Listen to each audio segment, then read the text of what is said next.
Hello, fans, and welcome to This Day in Baseball, where we're going to bring you a full radio broadcast of today's game. And before we do that, I just want to thank Classic Baseball Radio, and there's a link in the notes where you can check out their full channel. They have many great radio broadcasts. And while you're listening to today's game, if you want to check out much more about the game and the players, look on the links below, and you're going to see links to player pages, the date the game happened, the year it happened, and the play-by-play. Enjoy the game, and check out the links while you're watching the game, and please don't forget to hit the subscribe button so that every time new content comes out, you're going to get that firsthand. And thank you again for checking out This Day in Baseball, and enjoy the game. And now here are the starting lineups for tonight's game. For the New York Mets, Richie Ashburn will play in center field and lead off. Batting second, playing shortstop, Elio Chacon. Batting in the third position in right field, Gus Bell. Cleanup for the Mets, in left field, Frank Thomas. Batting fifth at first base, Ed Boucher. The sixth man in the batting order will be the second baseman, Charlie Neal. And batting seventh at third base, Don Zimmer. Batting eighth and doing the catching, Chris Cannizzaro. And on the mound, Bob Miller. For the Cincinnati Redlegs, they will use Don Blasingame in the leadoff position. He'll be playing second base. Batting second at third base, Eddie Casco. In left field, the exciting Veda Pinson. Make that center field. He'll bat third. Batting fourth in right field, Frank Robinson. Batting in the fifth spot, playing at first base, Gordon Coleman. And batting sixth in left field, Wally Post. The seventh batter will be the catcher, John Edwards. Batting eighth and playing in the shortstop position, Leo Cardenas. And on the mound for the Cincinnati Reds, Bob Perky. You know, fans, like a lot of ball players these days, I just don't like the harsh taste of an unfiltered cigarette anymore. But when it came to choosing a right filter cigarette, I used to get my signals crossed. Some tasted so strong, I might as well not have switched to filtered cigarettes at all. And others tasted so light that all the fun and flavor was gone from smoking. Then I discovered Viceroy. What a difference. Viceroy tastes the way you'd like a filtered cigarette to taste. Not too strong, not too light. Viceroy's got the taste that's right. So, fans, remember, there's a big difference in the taste of filtered cigarettes, and you can prove it for yourself. Smoke all 7 leading filtered cigarettes, and I'll bet you'll find some taste too strong, some too light. But Viceroy's got the taste that's right. That's right. Get Viceroy today. Well, the starting pitchers in today's game, Bob Miller for the New York Mets, working on his second start of the season. He appeared in one other start against Pittsburgh and was the losing pitcher by a score of 8-4. In that game, he worked 5 1/3 innings, giving up 6 hits, 5 runs, all earned. He walked 2 and struck out 1. There go the Cincinnati Reds out of the field. And the starting pitcher for the Cincinnati Reds, a veteran of many seasons, Bob Perky. He will be making his 4th start of the season. He has a record of 2 wins and no losses. And now, ladies and gentlemen, our national anthem.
Boston singing our national anthem.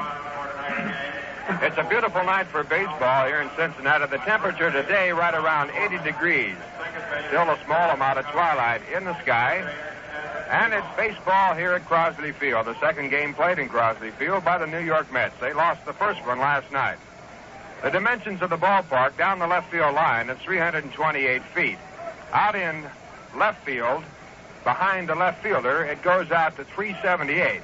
Then there's a high scoreboard that runs approximately 50 to 60 feet in the air, moving over to almost left center. The deepest part of the left center field area is 383 feet, and then a fence extends across to right center field, 390 feet.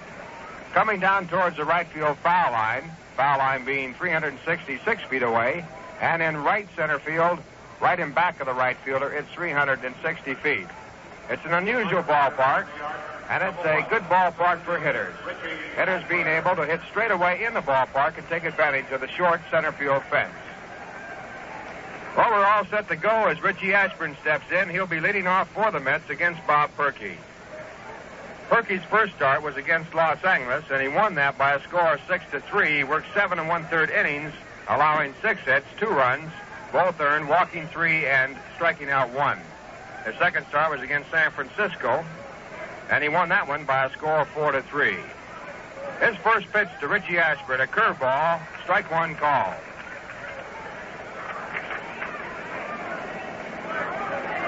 In Perky's third start, he was not the pitcher of record. The Cincinnati Reds lost that game to San Francisco. In that game, he worked 6 2/3 innings, giving up 10 hits and 5 runs. Now the right-hander to the left-handed batter with a changeup. It's hit through the hole in the right field, a base hit. So Richie Ashburn, who came in at 316, picks up the first base hit of the game. He's down at first base, and that will bring up Elio Chacon playing at shortstop. Chacon batting .286. He has 4 hits and 14 times at bat. And he has driven in 2 runs. He bats from the right-hand side. Looking down now at Solly Hemus for the sign as to what he will do at the plate. Hemus coaching at third base. At first base, Cookie Lavagetto. Elio, former Cincinnati Red Leg, in the batter's box. Bob Perky throws a slider, a curveball, a fastball, and a knuckleball. First pitch as the runner goes is hit by the third baseman out in the left field. Ashburn's going to try for third. Post is up with the ball. The throw, the slide, no play. Over to second base. Chacon going is out.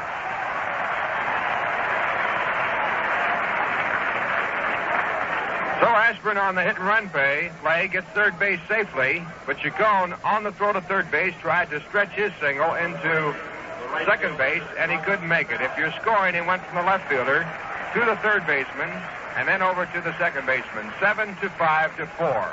Chacon out, 1 out, a runner at third.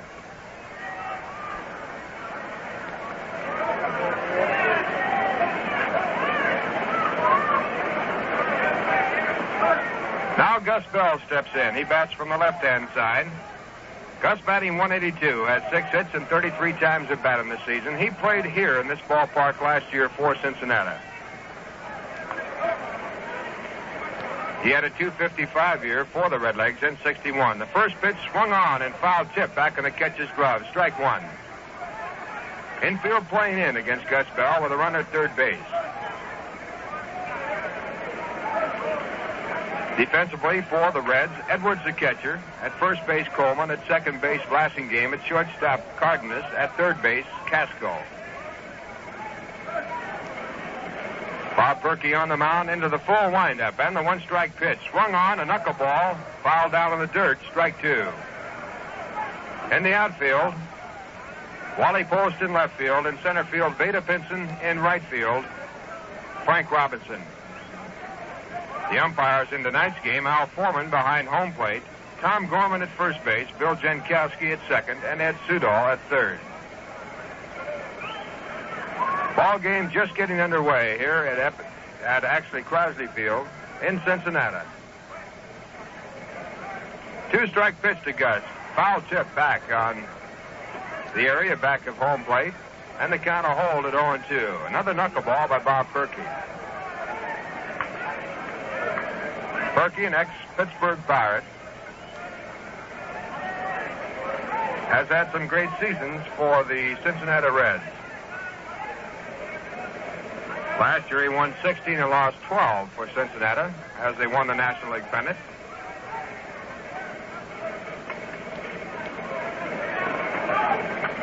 Again a foul back as Perky throws a fastball, so the count will stay at no balls and 2 strikes with 1 out. Ashburn at third base and no score in the game.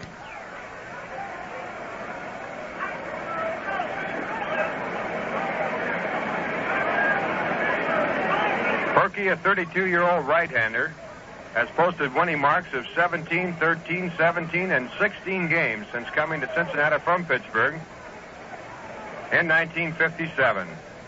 He was in a trade for Don Goss. A knuckleball outside, ball 1. 1 ball and 2 strikes.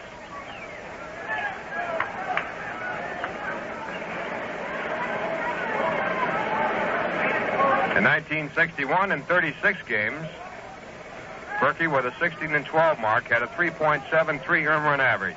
He worked 246 innings, and he walked only 51, struck out 116.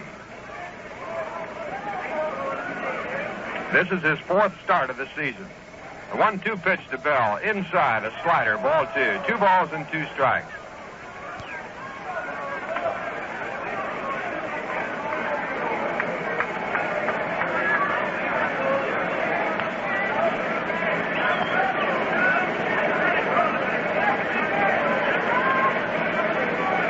Now the right-hander looking for a sign from John Edwards, the catcher. Working carefully with a runner at third, infield in. Has a 2-2 count. Into the windup, and the pitch to Bell, a knuckleball.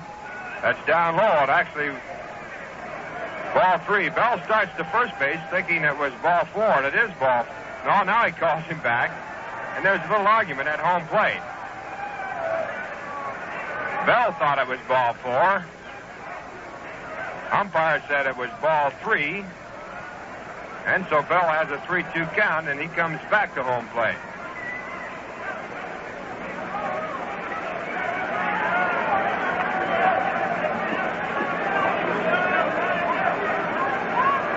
Scoreboard had it posted at 2-2 before the pitch, so that makes it 3-2 on the scoreboard, and that's the right ball and strike count. Gus Bell batting with a 3-2 count and 1 out. The on-deck batter, Frank Thomas. Now the full windup and the full count pitch, fouled away. So Bell will have another shot at Bob Perky with a count 3 balls and 2 strikes. Just a slight breeze blowing towards left field, not enough to really affect the ball hit in the air.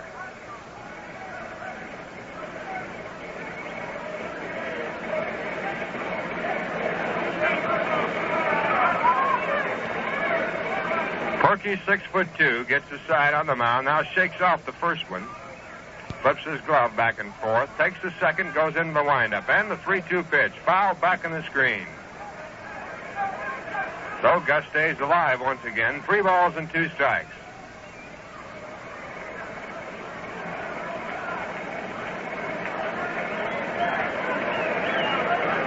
Last year, Perky started 34 games for the Cincinnati Reds, a lot of starts. He was used only twice in relief.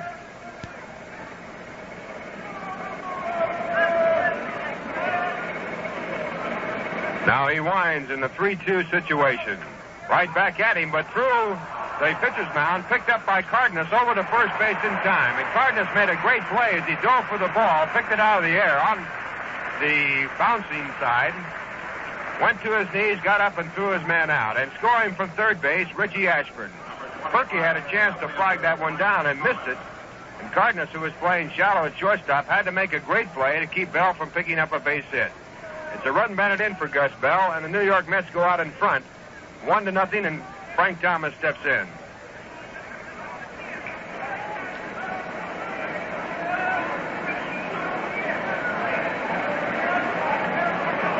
Thomas batting .262, right-handed batter, has 4 home runs. First pitch to Frank, a knuckleball in the inside corner, strike 1.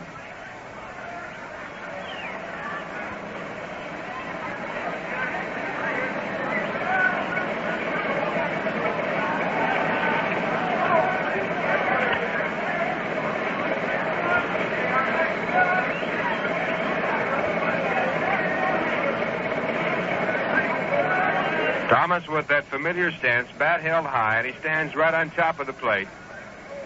And the one-strike pitch to him is hit hard on the ground to Cardenas at short. Right at him. He's up over high. Coleman shifts and makes a play. And that retires the side. In the inning for the New York Mets, the top of the first, they pick up 1 run on 2 hits.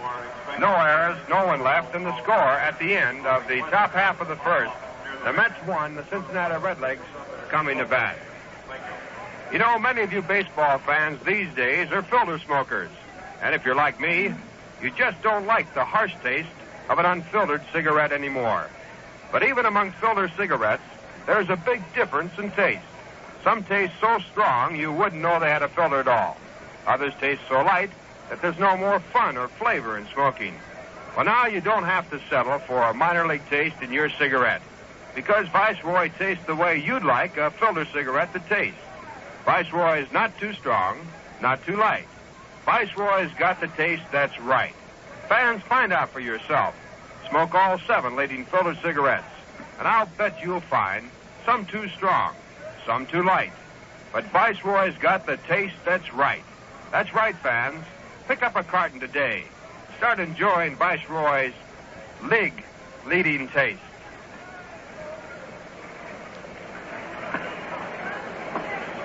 Well, as we move to the bottom half of the first inning, the Redlegs coming to bat.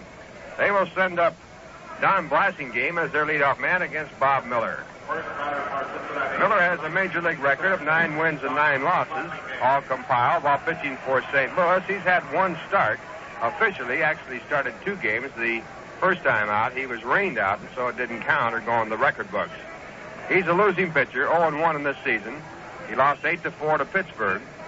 In that game, he worked 5 1/3 innings, giving up 6 hits, 5 runs, all earned. He walked 2 and struck out 1. Bob Miller, a right-hander. Now he's all set to go against the leadoff man, Don Blasingame. Blasingame with a .233 average, a left-handed batter. Miller throws down too low on his first pitch, ball 1. Defensively for the New York Mets, it's at third base, John Zimmer. At shortstop, Elio Chacon. At second base, Charlie Neal. At first base, Ed Boucher. Chris Cannizzaro, the catcher. In the outfield, Thomas in left, Ashburn in center, and Bell in right. The 1-ball pitch, too low, ball 2. So Miller now 2 balls and no strikes to the leadoff man for the Cincinnati Reds.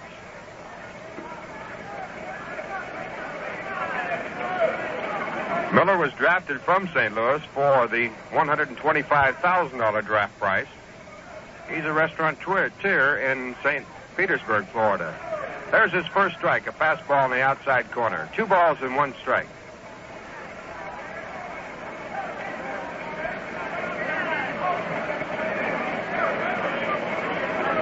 Zimmer at third base, playing in right on top of the left-handed batter, looking for a possible bunt. Fastball, it catches on the outside corner once again. Strike 2. 2 balls and 2 strikes.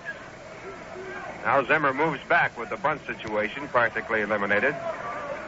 He's about 3 steps in back of the line, running from second to third. Before, he was about 5 steps in. Miller back with a curve that's inside, ball 3. 3 balls and 2 strikes. The on-deck batter, Ed Casco. He'll be followed by Veda Pinson.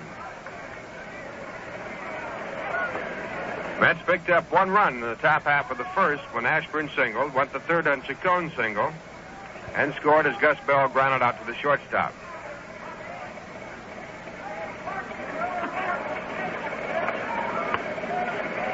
Miller with a 3-2 pitch. It's lined into right center. Ashburn breaking in, now moves to his left and makes the catch. The ball well hit, but right at Richie Ashburn in center field for out number 1. That will bring up Eddie Casco. Casco batting .306, has 19 hits in 62 times at bat. Right-handed batter. Last year hit .271 for the Redlegs. He's a very valuable player, sort of a type player you need in a ball club. He hits and runs well, gets the bat on the ball well. First pitch to Casco, inside, ball 1. He wears glasses. as many ball players do nowadays in Major League Ball. Strike called as Bob Miller comes in with a slider. 1 ball and 1 strike.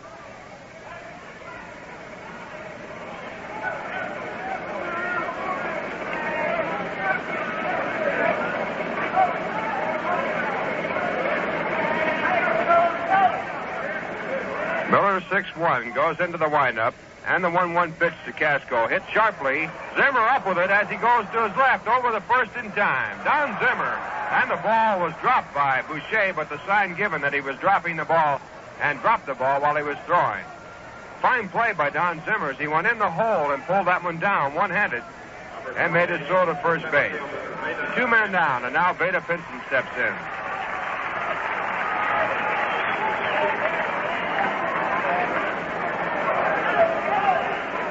Veda Pinson, who can do just about everything you want done in the ball field, a left-handed batter.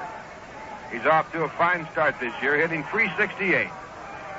Last year, he hit .343. Fly ball hit deep to left field. Thomas going back near the scoreboard. Can't get to it. It is off the scoreboard. Pinson at second base, holds there, and he is up with a stand-up double.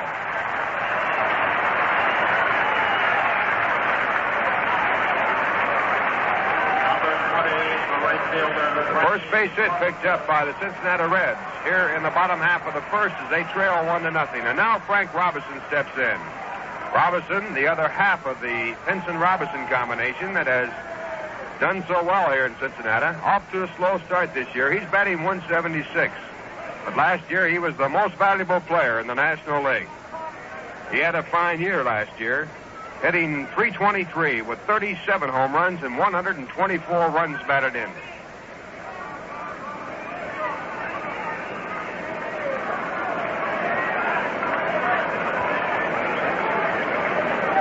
Robinson, a right-handed batter, stands right on top of the plate, very similar to the position that Frank Thomas takes.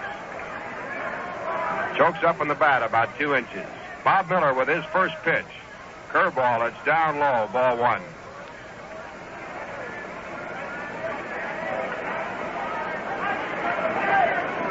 Robinson with 9 hits and 51 times at bat this year.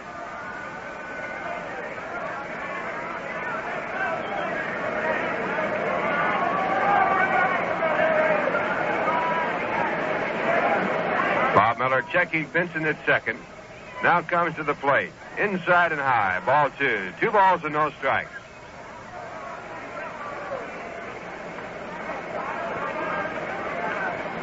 Robinson's first year was 1956, and he was 20 years old, and he hit 38 home runs in that first year. He was named the Rookie of the Year. His 38 home runs tied a freshman mark for home runs by a first-year player. Hard ground ball to Zimmer. He is up. He throws over underhanded to Boucher in time for out number 3, and that retires the side. In the inning for the Cincinnati Reds, no runs, 1 hit, no errors, 1 man left in the score. At the end of 1 inning of play, the New York Mets 1, Cincinnati Reds nothing. Well, let's take a look at the scores in the National League. Philadelphia at Milwaukee, a night game. That game has not started. San Francisco at Pittsburgh, also a night game. St. Louis at Houston, the night game. 1 game played in the National League, and that was at Chicago. And the Chicago Cubs pulled one out from the Los Angeles Dodgers, 9-6. And the Cubs scored 4 big runs in the bottom half of the 8th inning to win the game. Winning pitcher in the game was Don Elston in relief, and the losing pitcher was Larry Sherry in relief of Padres. Home runs, plenty. Snyder had 1 in the 4th with no one on. Willie Davis in the 5th with no one on. Santo in the 3rd with 2 on. Banks in the 8th with no one on. And Rogers in the 8th with 2 on. Over in the American League, the New York Yankees scored 4 runs in the bottom half of the 9th to edge the Chicago White Sox 7-6. Sheldon was the winning pitcher for the Yankees in relief. Ford was the starter. Fisher was the losing pitcher for the White Sox. Pizarro was the starter. Landis had a home run in the 5th. Skowron had 1 in the 8th. Boston 7, Washington 1, that game over. Connolly was the winning pitcher. Hannon was the loser. And Kansas City 9, Detroit 8. And the winning pitcher in that game for Kansas City, Jerry Walker. The losing pitcher, Doug Gallagher. Minneapolis at Baltimore tonight game, and Cleveland at Los Angeles. Now the first pitch to Ed Boucher by Bob Perky is fouled away, strike one. Boucher, batting for the first time, is hitting .375, a left-handed batter.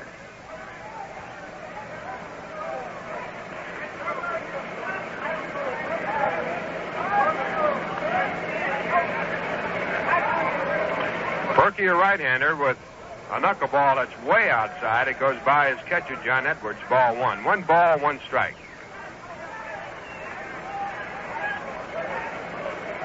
Mets scored the only run of the game in the first inning when Ashburn singled to right, went to third, and Elio Chacon single, and scored on the grounder to the shortstop by Gus Bell. 1-1 pitch to Boucher, outside, ball two. 2 balls and 1 strike.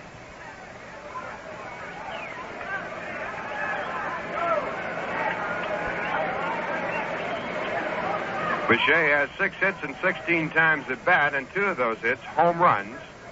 And he's the only Met to hit a home run with a man on base this year. He's done that twice.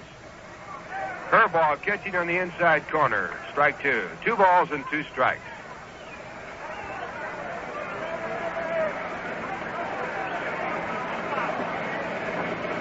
Frank Thomas leads the Mets in home runs with 4 and also in runs batted in with 7. Boucher has 2 home runs and 5 runs batted in. 2-2 pitch to Boucher. Hit on the ground to the second baseman Blasingame. An easy chance. He throws to Coleman, gets his man by 5 steps for out number 1. That will bring up Charlie Neal. Neal batting .314, has 1 home run and 4 runs batted in.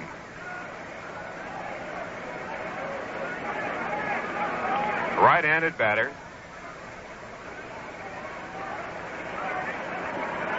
Wearing number 4, a number he wore for the Los Angeles Dodgers last year.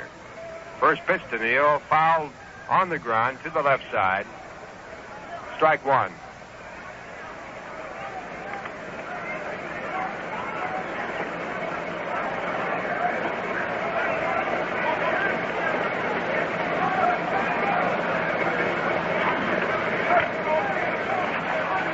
No balls, 1 strike. Charlie Neal, the batter. Next pitch to him, a fastball fouled away, strike 2.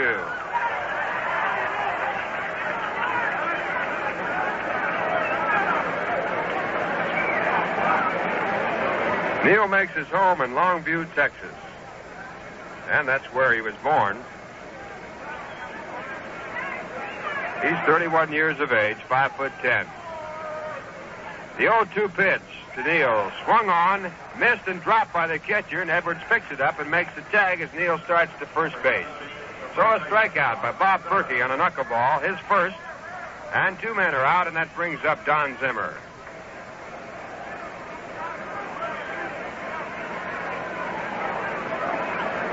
Don batting .083. He has 3 for 36. After a great spring, he got off to a very slow start. But before the game, he said, "This is going to be my night." First pitch to him, fouled away, strike 1.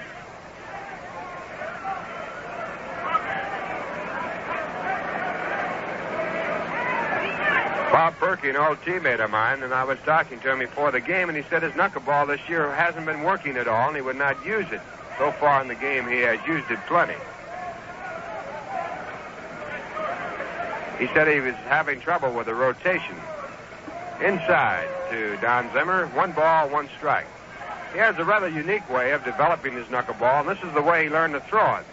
He would toss it from about 30 feet, halfway from the pitcher's mound to home plate, and get it to work there, and then he would slowly move back to 40 feet, then 50 feet, and then to 60 feet. 1-1 pitch. Hit on the ground to the shortstop's right.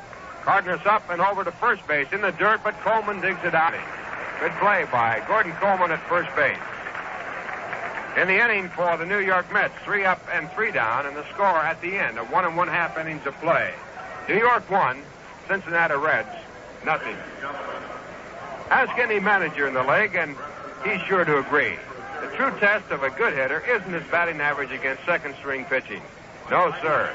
It's how well he does against the ace pitchers around the league. And top-flight competition is the true test of a cigarette, too. That's why I say smoke all 7 leading filter cigarettes. You'll find some taste too strong. They might as well not have a filter at all. And others taste too light. They take all the men's-sized flavor out of smoking. But I'll bet dollars to donuts your taste will tell you Viceroy bats 1,000 against all comers. Because Viceroy's got the taste that's right. 1, 2, 3, 4, go. If your filter cigarette is tasting too strong, don't you sometimes wonder if your brand is wrong? Well, Viceroy tastes the way you'd like a filter cigarette to taste. Not too strong. Not too light. Viceroy's got The taste that's right. That's right. That's right. And now, while Bob Miller warms up on the mound, we pause for station identification. You're tuned to WGY 810 on your radio dial, the General Electric Station, Schenectady.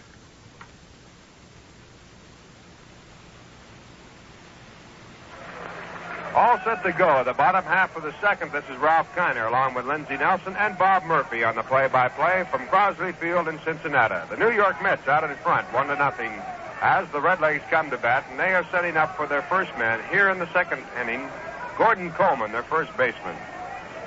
Coleman, a left-handed batter, and Bob Miller, the pitcher, throwing, just missing outside, ball 1.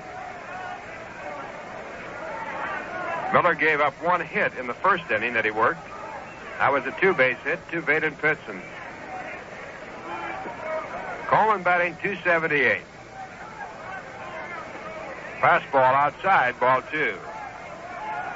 Coleman had a good year last year. He had a .287 average for the season with 26 home runs and 87 runs batted in. He's a big fella and hits all ways. Has good power to left, center, and right. High pop-up to left field. Thomas coming in will have to wait. Now he drifts back. And he makes the catch. So Coleman goes down for out number 1, and here comes Wally Post.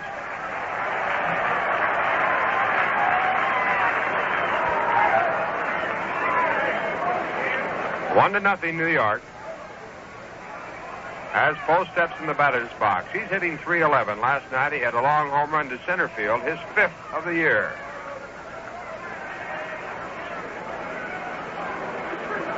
Also had 2 doubles for a big night. First pitch to the right-handed batter, checking the swing. It's going out in the right field for a base hit. Post gets to first base and holds. He tried to hold up. Still got enough of the ball to hit a lazy line drive through the hole in the right field for a base hit. So it's hit number 2 off Bob Miller, and John Edwards comes in.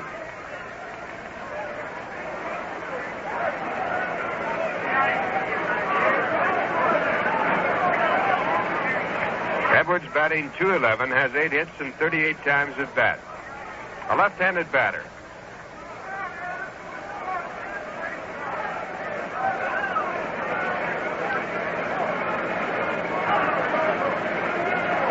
Now Miller to Edwards with his first pitch. It's hit out in front of the home plate area. Miller up with it quickly, throws over to Boucher, and on the play, moving down to second base, Wally Post. That puts a runner at second base as Edwards goes down for out number 2, and it brings up the shortstop, Leo Cardenas.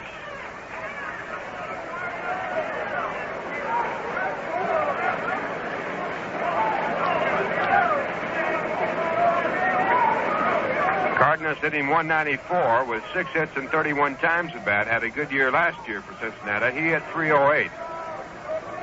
Right-handed batter who plays at shortstop. 1-0 New York, bottom of the second inning.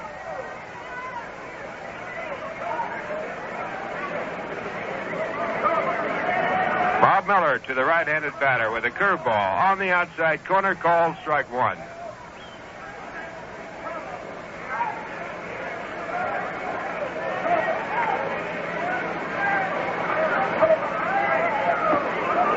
Next pitch is inside, ball 1. 1 ball on 1 strike.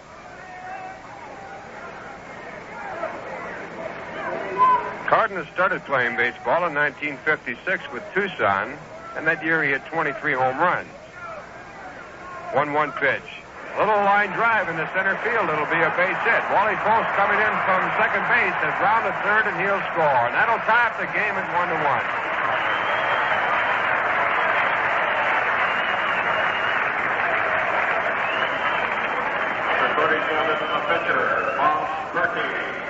Well, the two base hits in this inning, nothing to brag about by the Cincinnati Reds. Post tried to check his swing and got one to right field, and right there Cardenas was halfway fooled and just hit a soft liner in the center field to tie up the ball game. That'll bring up Bob Perky, the pitcher.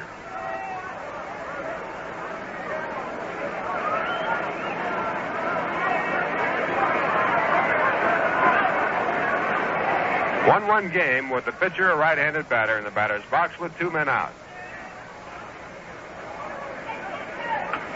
First pitch to Perky, foul down in the dirt, strike one.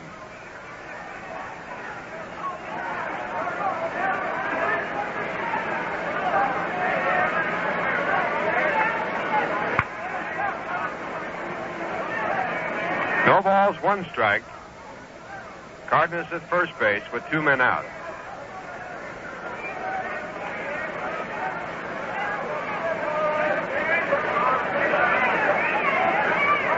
Bob Miller with his next pitch, a curveball, swung on a miss, strike 2.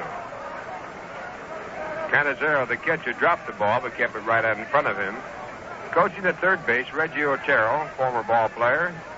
And at first base, Dick Sisler, who you'll probably remember for a home run in 1950 against Don Newcomb that put the Philadelphia Phillies in the World Series. Next pitch to Bob Perky, fouled away, and the count will hold at 0-2. That home run came in extra innings. And it gave the Whiz Kids a shot at the New York Yankees, which they couldn't handle.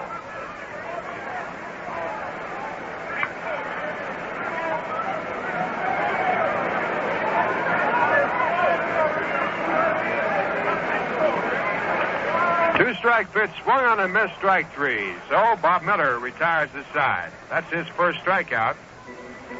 And in the inning for the Cincinnati Reds, 1 run on 2 hits, no errors, 1 man left, and the score at the end of 2 innings of play, all tied up.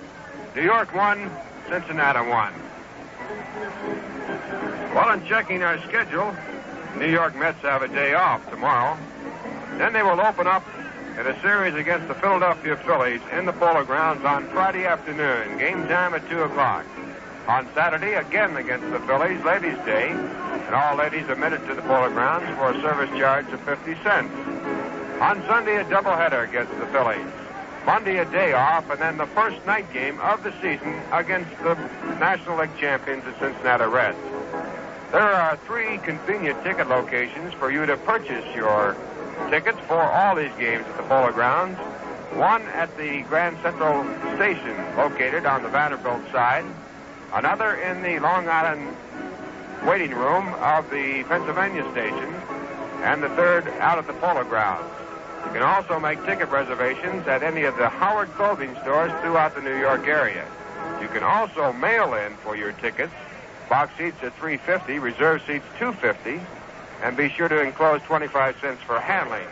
Specify the date and the number of tickets and the type. And mail to the ticket manager, care of the Polo Grounds, New York 39. And now, as we move to the top of the third, it's my pleasure to bring in Lindsey Nelson. Thanks very much, Ralph Conner. Chris Cannizzaro will lead off now for the New York Mets. He's a right-hand batter, a young catcher who's been getting a lot of work lately.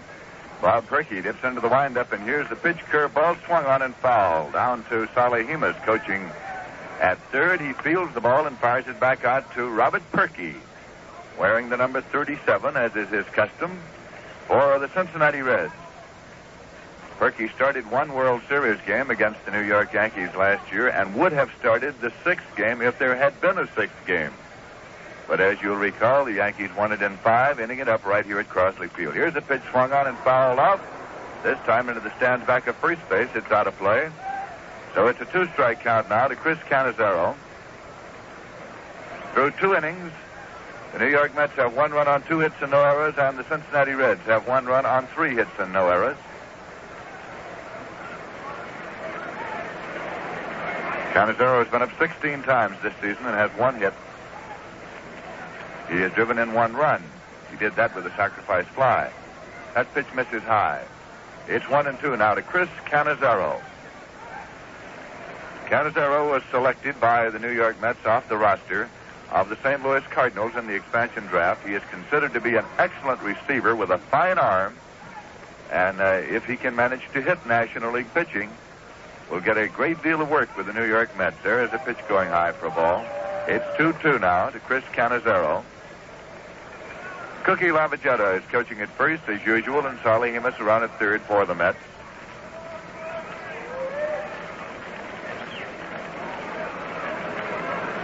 Bob Perky's getting the sign from Johnny Edwards.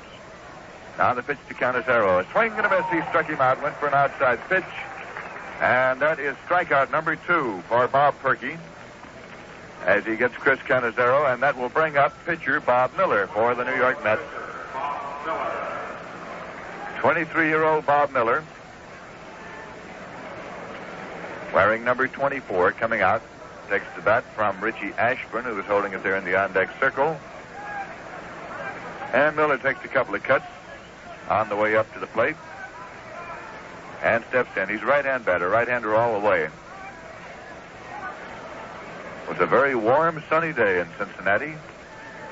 Perky now dips into the windup, and here's the pitch. It's in there for a called strike 1 to Bob Miller. Riding out to the ballpark from the hotel in downtown Cincinnati tonight, the players' bus passed a temperature sign that was reading 88 degrees, and that was shortly after 5 p.m. There's a pitch outside. It's 1-1 now to Bob Miller.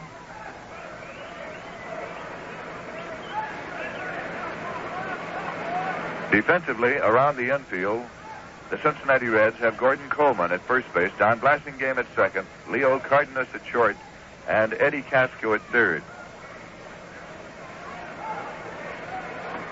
He fakes and bluffs a bunt, then tries to bunt the ball and takes the strike. It's 1-2. Looked as though he were going to bluff the bunt and then tried to bunt it. It's 1-2 now to Bob Miller. Takes a little walk around outside the batter's box and comes back in.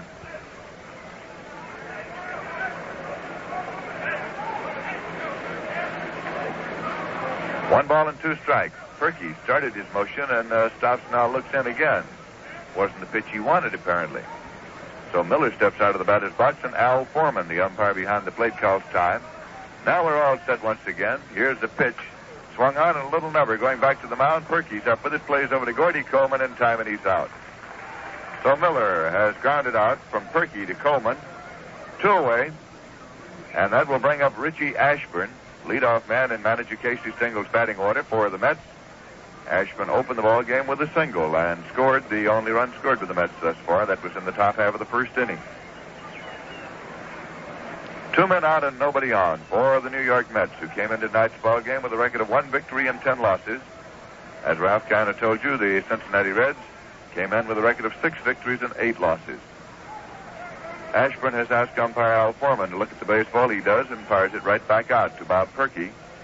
In the outfield for the Cincinnati Reds, Wally Post in left, Vada Pinson in center, and Frank Robinson in right. And they play Ashburn shaded around toward left field, despite the fact that he is a left-hand batter. That's the way he is generally played in the National League, where he has performed for many years.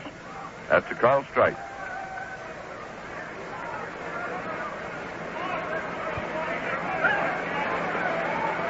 Nothing in 1 now to Richie Ashburn. Eddie Casco at third, even with the grass, against the speed of Ashburn. Perky's pitch inside, moving him back, and it's 1-1 now.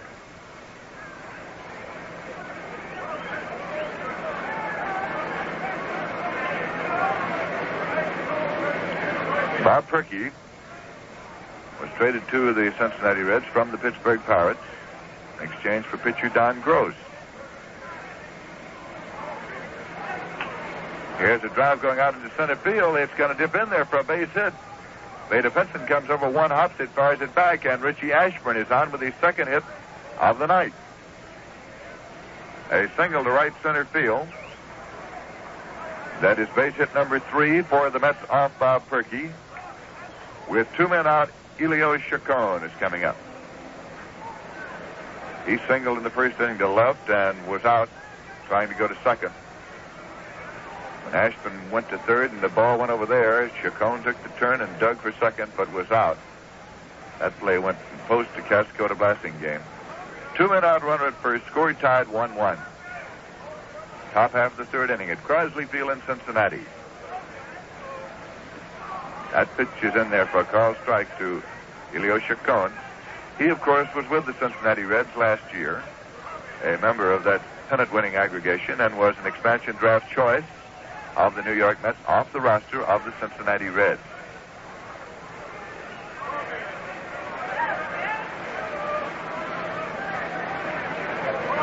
Berkey's looking in to get the sign now as Ashburn takes his lead at first base. Berkey is in the stretch position. Throw to first, not in time. Ashburn hustling back over there. Gordon Coleman, the first baseman, holding defensively against the runner. Coleman, an alumnus of Duke University, native of Washington, D.C. Here's a ground foul ball off the end of the bat of Elio Chacon. For an outside pitch and started right off the end of the bat. Over into the field boxes along the first baseline. So it's a 2-strike count out of Chacon.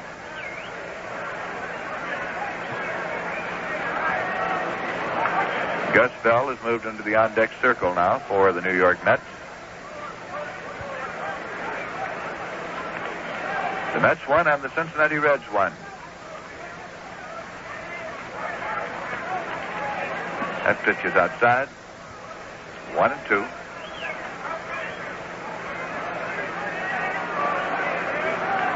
Last year, Bob Perky was in 36 games with the Cincinnati Reds, had a record of 16 victories and 12 losses. In 246 innings last year, he walked only 51 and he struck out 116. Ashburn leads at first. Here's Perky with the 1-2 pitch. He's running, and the pitch is low. The throw goes through to second base. Ashburn sliding it out at second. The ball rolled away from second baseman Blasingame, and he is safe there. The ball rolled away from Blasingame as on the slide. Ashburn went in and booted it away, and so he is safe at second base. The umpire at second, Bill Jakowski, had given the out sign. The official scorer informs us that it will be scored as a stolen base. That's a little unusual right there, Lindsay, to have the umpire indicate the out sign, and then when the ball got away, to give the man a stolen base.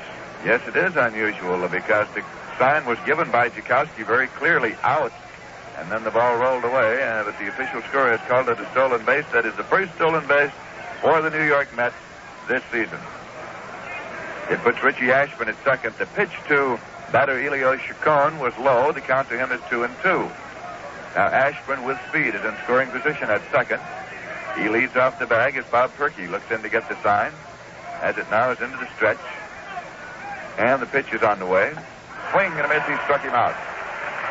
That is strikeout number 3 for Perky. As the Mets go down in the top half of the third with no runs on 1 hit, no errors, and 1 left. And at the end of 2 1/2 innings of play, the score is the New York Mets won and the Cincinnati Reds won. Well, you know, there are many things we call perennial. Some flowers, books, or songs that are old favorites. In fact, anything that we enjoy year after year. In New York, I'd say that term applies to Rheingold. Year after year, people continue to enjoy the brisk, bright taste that is Rheingold alone. And year after year after year, Rheingold is the largest selling beer in New York. You don't have to look very far to find the secret of Rheingold's popularity. The answer is right in the name, Rheingold Extra Dry. Yes, the 2 biggest words in beer, extra dry, tell you why Rheingold has a taste no other beer can match. Because it's dry, Rheingold is more naturally refreshing. It has more of that crisp, clean flavor you want in a beer. What a wonderful difference dry makes. Why not enjoy a glass of Rheingold along with the game and taste the difference for yourself?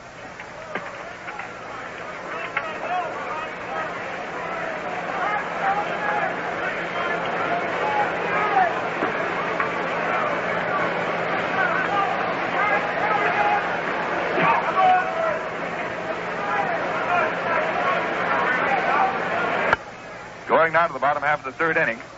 The Cincinnati Reds will send up Don Blasingame, Eddie Casco, and Veda Penson.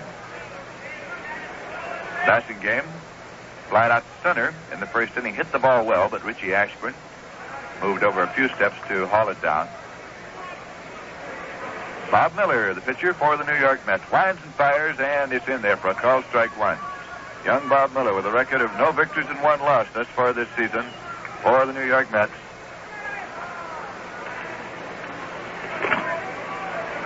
He was signed as a bonus baby by the Cardinals in his native St. Louis when he was 18 years of age. Miller's pitch goes outside for a ball. And Miller was one of the 4 bonus choices by the New York Mets at the expansion draft of the National League after the 1961 World Series. He was a bonus choice at $125,000, about 5 times the bonus he received when he was signed to the Cardinals. He is hit by a pitch ball. Blasingame had started as though to drag a butt, and as he turned, was hit by a pitch ball, and now a big argument from Casey Stengel to umpire Al Foreman that he swung at the ball. And now Chris Cannizzaro, the catcher, and Bob Miller, the pitcher, both asking about this situation because he had started as though to drag the butt. Casey Stengel out in front of the dugout a few steps now has retreated as Al Foreman, the umpire behind the plate, shakes his head no, says he is hit by the pitch ball and is on at first base. Well, Blasingame had started the move as though to drag the butt and was hit by the inside pitch and is on at first now with nobody out. And Eddie Casco, who is an excellent hit-and-run man, by the way, he can manipulate that bat, is at the plate. Right-hand batter, he's running, hit-and-run is on, and it is fouled out. It is strike 1 to Eddie Casco. Casco was one of the principal reasons why the Cincinnati Reds were able to hang in there last season and advance on to the National League Championship and into the World Series. A steady performer. He is compared by many baseball observers to Dick Groat of the Pittsburgh Pirates in the manner in which he can manipulate the bat at the plate. Throw over to first sends Blasingame diving back in. Both Blasingame and Casco saw service with the St. Louis Cardinals in the National League. Bob Miller's into the stretch. Here's the pitch. Ground ball. Neal can't get to it. It's going through to center field. And Blasingame's on his way to third as the ball is relayed back in. There are runners at first and third. Eddie Casco hitting it up the middle. Charlie Neal came to his right to try to get to it. Couldn't flag it down and went on through to center field where Richie Ashburn relayed the ball back in. So now the Cincinnati Reds have runners at first and third, and Veda Penson, batting number 3 in the batting order, is up. Penson doubled to the base of the scoreboard in left field in the first inning. The score is tied 1-1. There is nobody out. Swinging a foul ball off the end of the bat. It's strike 1 now to Veda Penson. Blasingame is at third and Casco is at first for the Cincinnati Reds.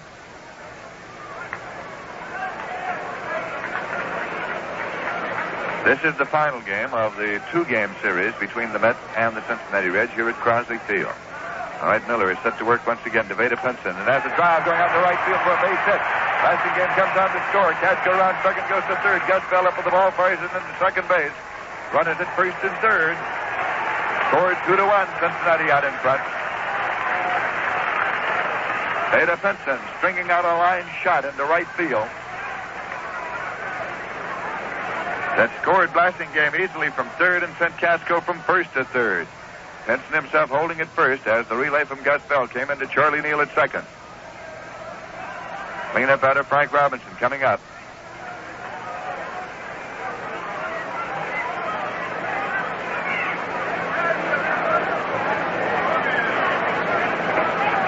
Action now in the bullpen of the New York Mets. Bob Moorhead, a right-hander, up and throwing.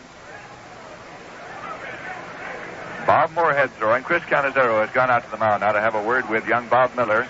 as the Cincinnati Reds have taken the lead for the first time tonight in this ball game. We're in the bottom half of the third inning. The Reds lead 2-1.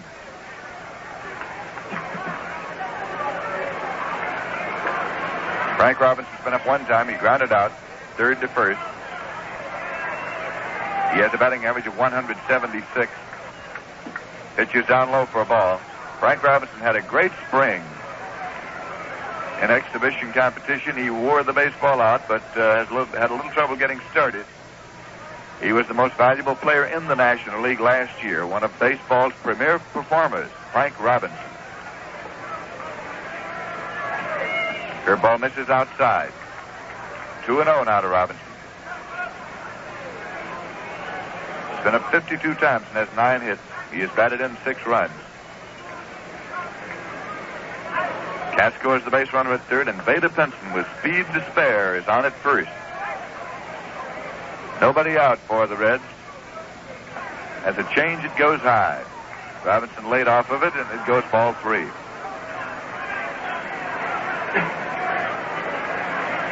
Three and 0 now to Frank Robinson, with Gordy Coleman swinging the bats in the on-deck circle.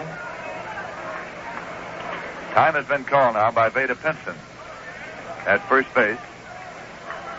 He is over, checking with Coach Dick Sisler. Reggie Otero is the coach at third.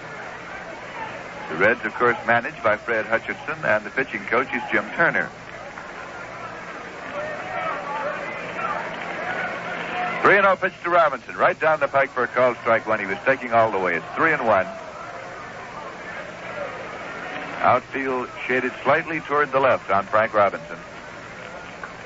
What a major league career this fellow has had. Culminated by his performance last season when he was selected as the most valuable player in the National League. Pinson's running as a swing and a ground ball foul. It's out of play, and that will bring Pinson back.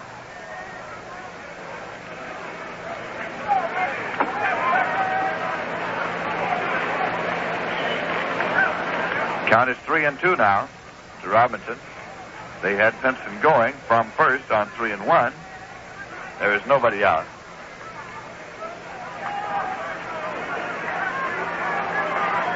Bob Miller looking in again to get the sign.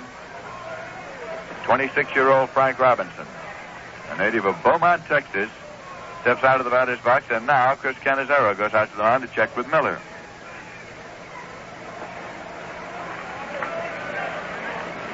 Last year, Frank Robinson had a batting average of 323 for the Reds, and he had 37 home runs.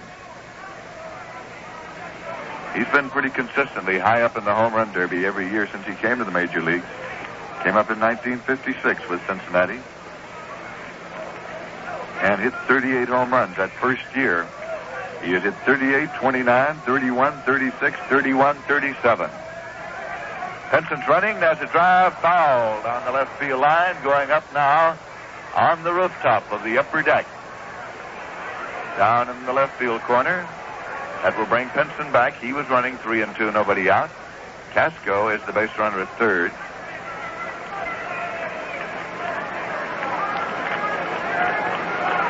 Frank Robinson has speed himself. He stole 22 bases last year. Bob Moorhead continues to throw in the bullpen for the New York Mets. Miller is into the stretch. Pinson's going. Pitch is outside. He walked him. The bases are loaded. So with Gordon Coleman coming up and the bases loaded, in order to allow our stations to identify themselves, we pause now for station identification.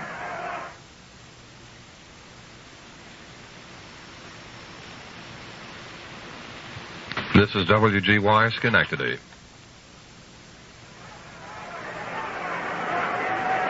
This is Lindsey Nelson with Bob Murphy and Ralph Kiner at Crosley Field in Cincinnati. Left-hand batter Gordon Coleman is at the plate.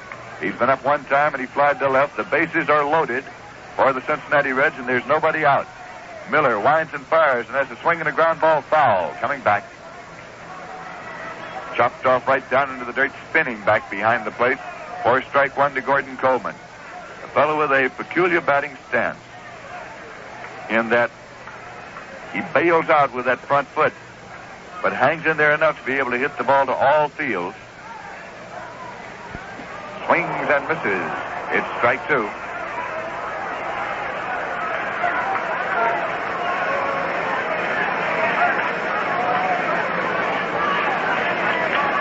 Coleman stepped in last year and took over the first base position for the Cincinnati Reds.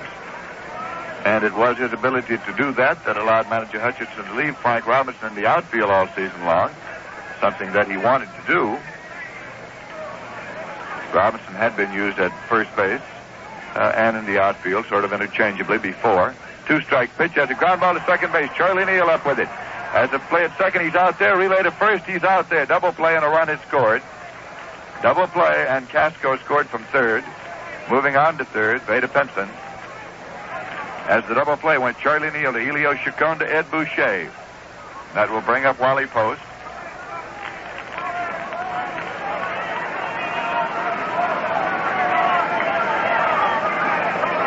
The ground ball to Charlie Neal. Made the toss over to Elio Chacon, the shortstop, for the force at second. The relay on to first in time to get Coleman. But Casco scored from third, and Penson moved from second to third. So now, 2 men out, runner at third, and Wally Post, right-hand batter, is at the plate. He had a single to right in the second inning. Here's a drive going to right field. It's in there for a base hit. Benson has scored. Gus Bell pulls it down on a high hop, relays it in.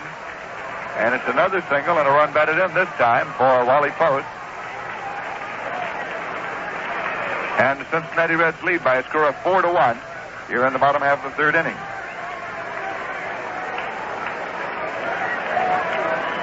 Catcher Johnny Edwards is coming up, and manager Casey Stengel is going to the mound. Manager Casey Stengel going slowly out to the mound now with the number 37 on his back, and the signal goes down to the bullpen where pitching coach Red Ruffing is standing beside Bob Moorhead, who still is warming up, and Moorhead is going to be coming in. Ruffing reaches over, gets the jacket, is talking now to Moorhead. Manager Casey Stengel still talking to young Bob Miller out there on the mound. This inning, the Cincinnati Reds have scored 3 runs on 3 hits. Blasingame was hit by a pitch ball, and Frank Robinson walked into the bargain.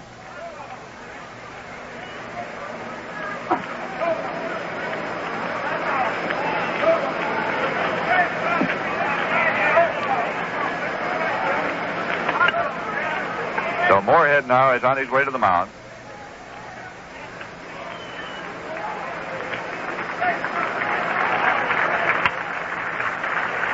And Bob Miller trudges slowly off the mound and heads for the locker room. Number 22, Bob Moorhead. Now pitching Moorhead.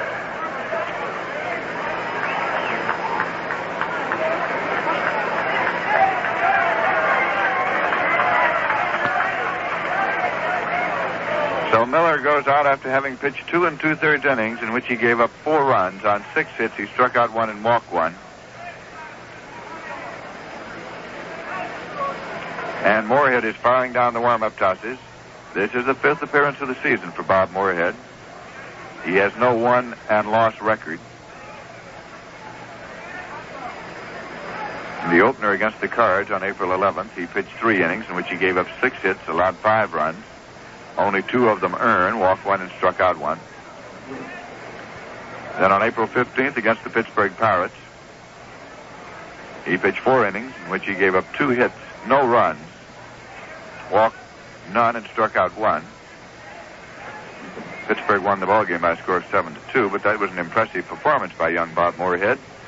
Then on April 19th against the St. Louis Cardinals, Moorhead pitched 2 innings in which he gave up 3 runs on 3 hits, walked none and struck out 1.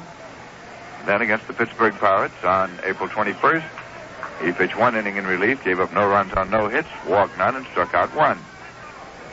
So thus far this season, he has walked 1 and struck out 4 in that department. And here is Johnny Edwards at the plate. He grounded out pitcher to first in the second inning. He was the hitting star of the Cincinnati Reds in the World Series last year, left-hand batter. Swings and fouls it off for strike 1.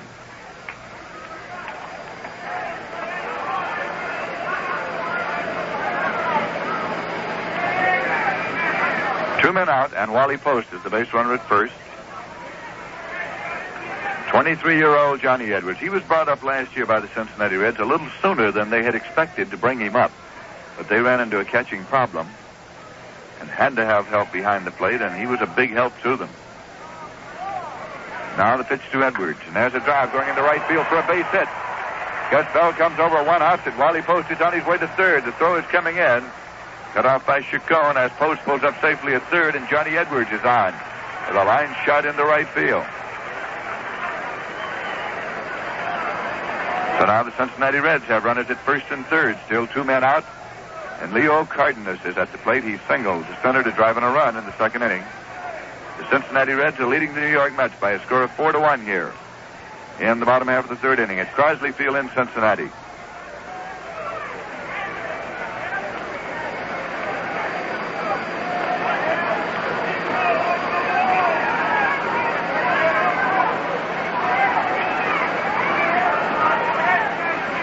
Bob Moorhead is into the stretch now. Runners leading at first and third.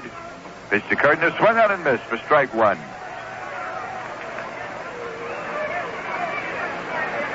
Leo Cardenas.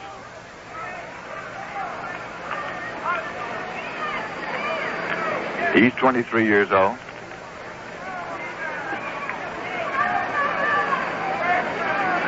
Went to spring training in 1960 with the Reds and then played at Jersey City where he batted 288, and the Reds recalled him in late July. That pitch is in there for a called strike to Cardenas. The strike 2 count. Last year, Cardenas got into 74 games with the Cincinnati Reds, was up 198 times, and had a batting average of 308, including 5 home runs. And manager Fred Hutchinson considers him an excellent ball player and did not hesitate to stick him into the lineup and move Casco on over to third base. Swinging a foul ball back onto the screen. When Gene Freese broke his ankle in spring training, that left the Cincinnati Reds with a problem at third base. They tried Cliff Cook there, and they tried Tom Harper there, and now seem to have settled on moving Eddie Casco to third. He had previously played third for the St. Louis Cardinals and for the Cincinnati Reds, and they have stuck Leo Cardenas in at shortstop. Count to him right now, strike 2. Runners at first and third, 2 men out.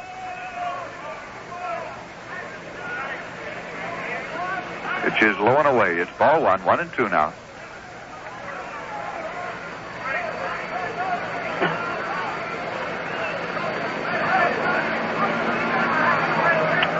Action continuing in the bullpen for the New York Mets as Sherman Jones is now up and throwing. Sherman Jones throwing in the bullpen for the Mets.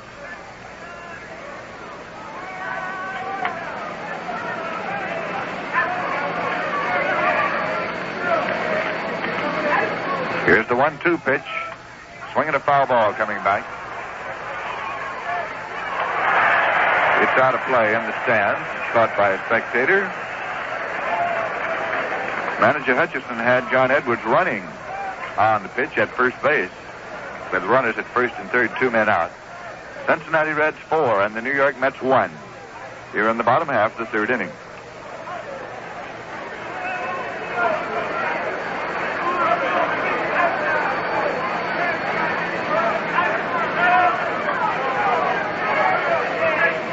Again, the 1-2 pitch misses outside. It's ball 2, 2-2.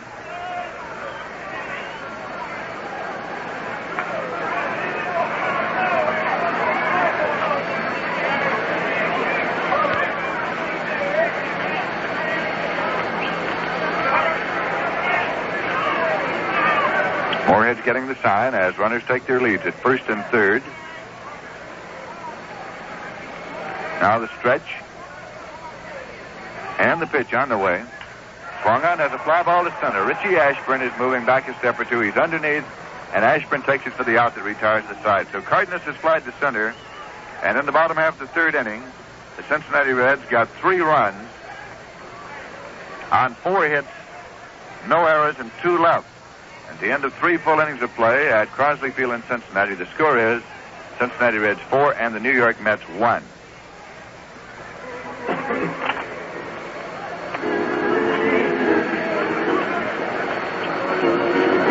So right now, let's take a look at the scoreboard.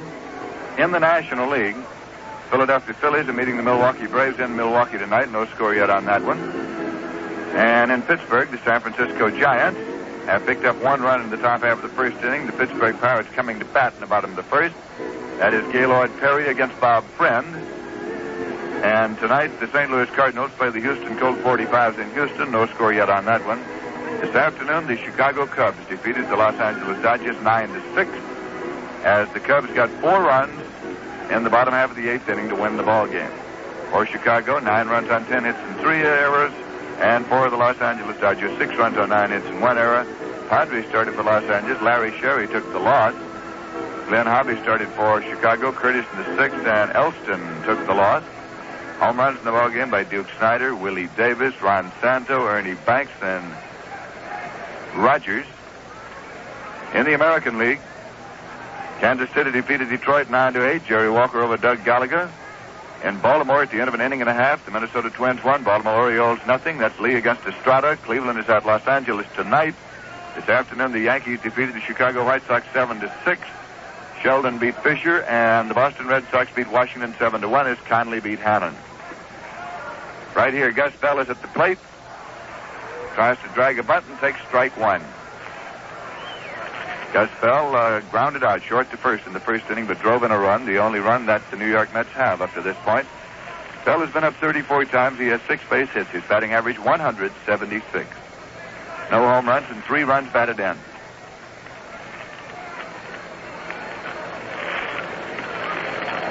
Again, Bob Perky is set to work and has a fly ball going deep to center. That is driving Veda Pinson back. He is against the wall, and he takes it for the out. Veda Pinson right back there at the 390 sign. Hauls down the long drive off the bat of Gus Bell for out number 1. And that will bring up Frank Thomas. He has been up 1 time, and he grounded out short to first. We're in the top half of the 4th inning here at Crosley Field in Cincinnati.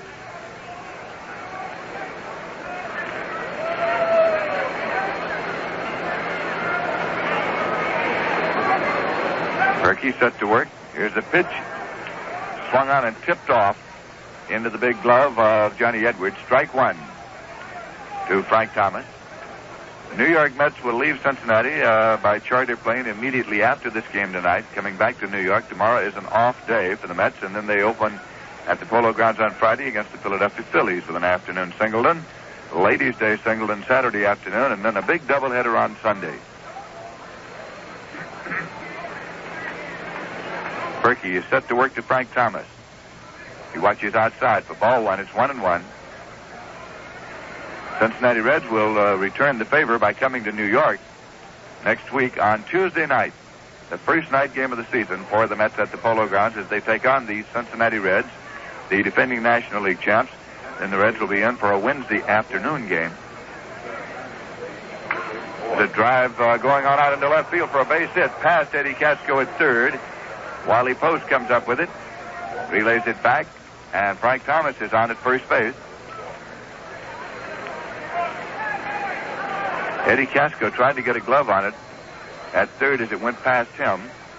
That is base hit number 4 for the New York Mets off Bob Perky. With 1 man out, first baseman Ed Boucher is coming up. He has been up 1 time, and he grounded out second to first.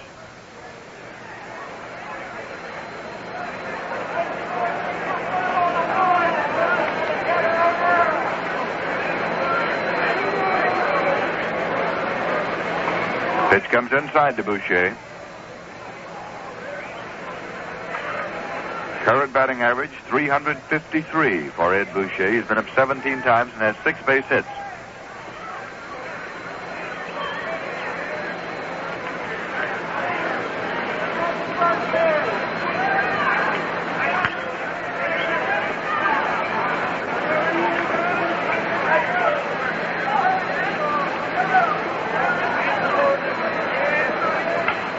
Here's a fly ball going to left field. Wally Post is coming in. Cardenas is going out, and Cardenas calls and makes the catch.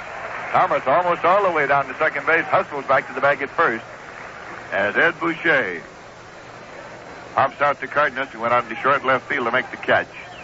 2 away, Thomas holding at first, and Charlie Neal coming up. He's been up 1 time, and he struck out. Bob Perky has struck out 3 and walked 1 thus far. We're in the top half of the 4th inning.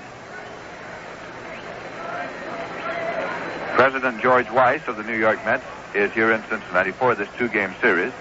He has announced to the baseball writers following the Mets that a deal has been consummated and the personnel involved will be announced tomorrow. Pitch is in there for a called strike to Charlie Neal. So there is much speculation among the baseball writers following the Mets as to what personnel may be involved in the personnel changes.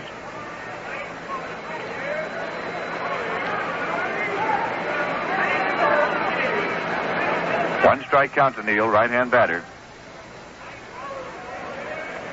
Pitch is low and away. It's ball 1. 1-1. Throw to first. Thomas is back safely.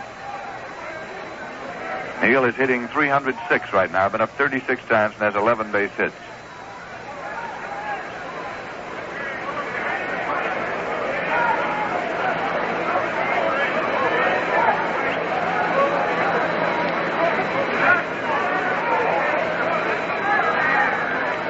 Cincinnati Reds 4 and the New York Mets 1 in the top half of the 4th inning at Crosley Field in Cincinnati. Here's a pitch, swung on and missed.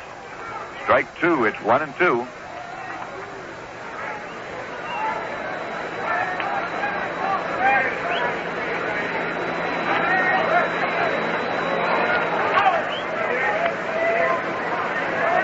Manager Fred Hutchinson, who was himself a pitcher during his major league career, says that Perky's greatest asset is the fact that he knows how to pitch. He's been around long enough to be able to mix up that knuckleball that he uses so effectively with the slider. And there's a swing and a foul ball going out of play. 1-2.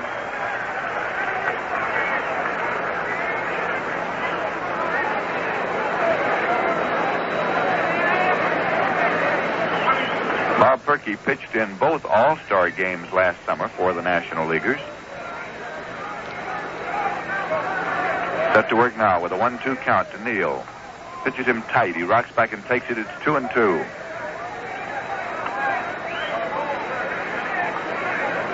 Bob Perky for the National League All-Stars last summer pitched 2 hitless and runless innings in the first All-Star game held at San Francisco, and he was the starter from the National League in the second All-Star game played at Boston. That was the one that ended in a 1-1 tie after 9 innings when it rained so hard that they could not continue. 2-2 the count to Neal. Frank Thomas leads at first. The pitch swung on and has a fly ball down the line and right, curving over into the stands and out of play. Count holds at 2-2 to Charlie Neal.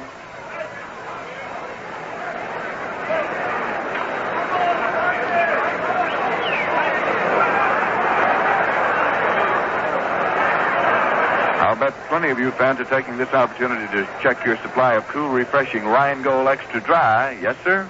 Rheingold is beer as beer should taste, and dry tells you why. So keep plenty of cold Rheingold on hand for every Mets game. 2-2 the count now to Charlie Neal. He takes strike 3 called on the pike.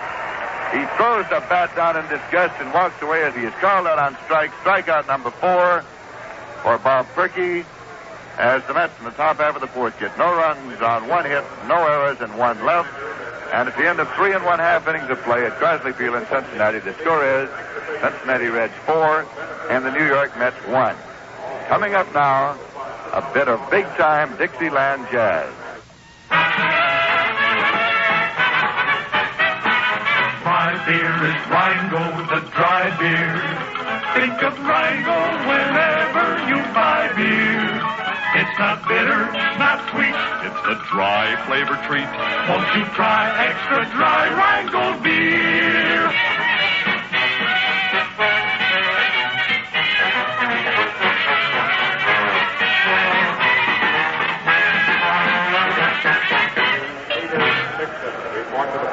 That's the song that tells you why Rheingold is New York's largest selling beer, because it's dry beer, extra dry. Those 2 little words tell you that Rheingold is brewed the long, slow, costly way for extra refreshment. So try a glass along with the game and discover the difference dry makes.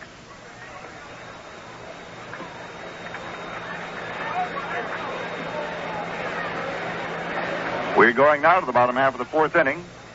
And the Cincinnati Reds will send up Bob Perky, Don Blasingame, and Eddie Casco. Perky has been up one time and he struck out. Bob Moorhead is the pitcher for the New York Mets in relief of Bob Miller, who started and is the pitcher of record at this point. Perky is a right-hand batter, right-hander all the way. Moorhead has the sign, dips into the windup, and here's the pitch in there for a called strike one. Al Foreman is the umpire behind the plate. Tom Gorman is at first. Bill Jakowski is at second, and Ed Sudol is around at third.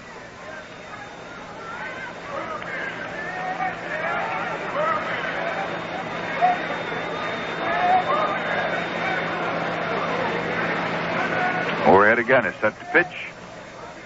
Curveball is a little high, and it's 1-1 now to Perky. That sends Chris Cannizzaro out to the mound to check with Bob Moorhead. Perky has a batting average of 222 right now. He brought a 250 batting average into the game, but it shrunk when he failed to hit that first time up.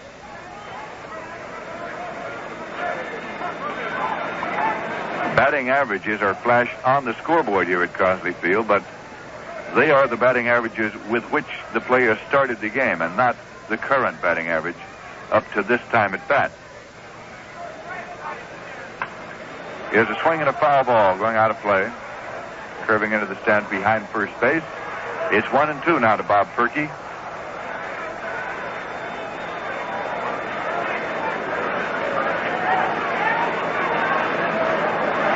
Bob Moorhead goes to the rosin bag for a moment.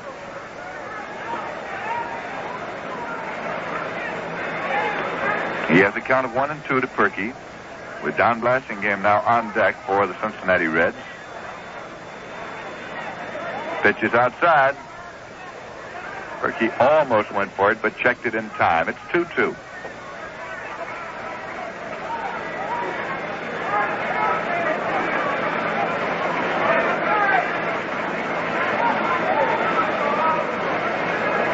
Here's a 2-2 pitch. Swung out and has a fly ball going out into center field. Richie Ashburn comes in, has it lined up. He's underneath waiting, and he has it for the out. So Perky has flied out to Ashburn in center. There's one away, and Don Blasingame is coming up. Flied to center, and he was hit by a pitch ball in the third inning, so officially he is 0-1.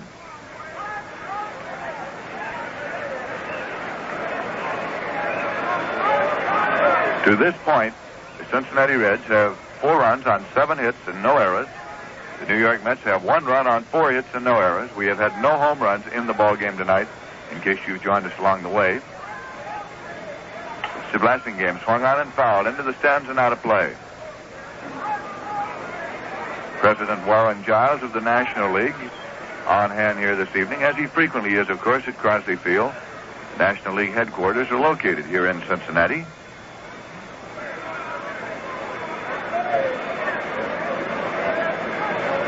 Strike one count to Don Blasingame at the plate.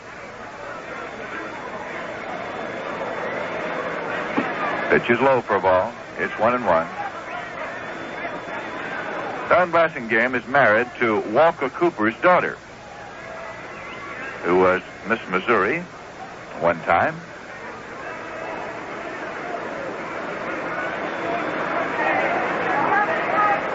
Here's a 1-1 pitch. Swing and a fly ball into center field. Richie Ashburn drifting over. He is underneath. He's waiting, and he has it for the out. So Blasingame has flied out to Ashburn in center. Ashburn has 4 putouts in the ballgame thus far. 2 away, nobody on, and Eddie Casco coming up. Casco grounded out third to first and single, and later scored in the third inning.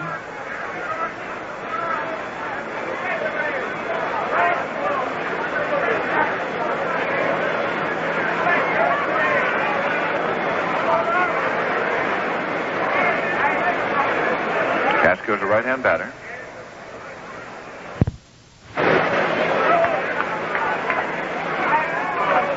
Moorhead is ready now into the windup, and the pitch in there for a called strike. Got away from Cannizzaro and comes back a few steps. He comes back to retrieve it. Theda Pinson has moved into the on-deck circle now for the Cincinnati Reds.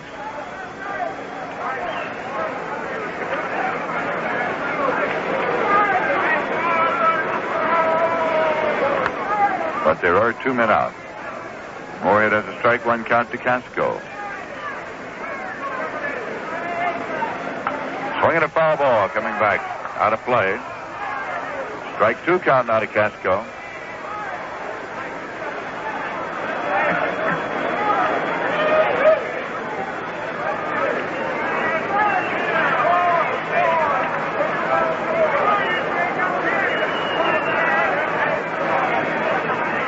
New ball has gone out to Bob Moorhead, rubs it up now and is looking in to get the sign from Chris Cannizzaro.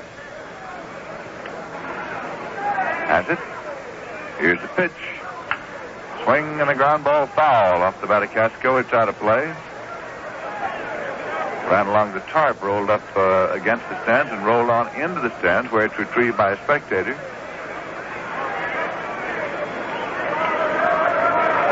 Veda Penson there in the on-deck circle is excited about getting to the Polo Grounds in New York next week.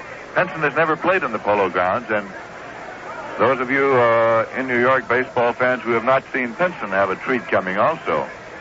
One of baseball's most exciting baseball players. He's a complete ball player. He can do it all. He can do everything. The swing and a fly ball going to left field. Frank Thomas is coming in. He is called, and he takes it for the out that retires the side. So Casco flies to left as Bob Moorhead gets the Reds out in order in the bottom half of the 4th inning. No runs on no hits, no errors, and nobody left. At the end of 4 full innings of play, the score is Cincinnati 4 and New York 1.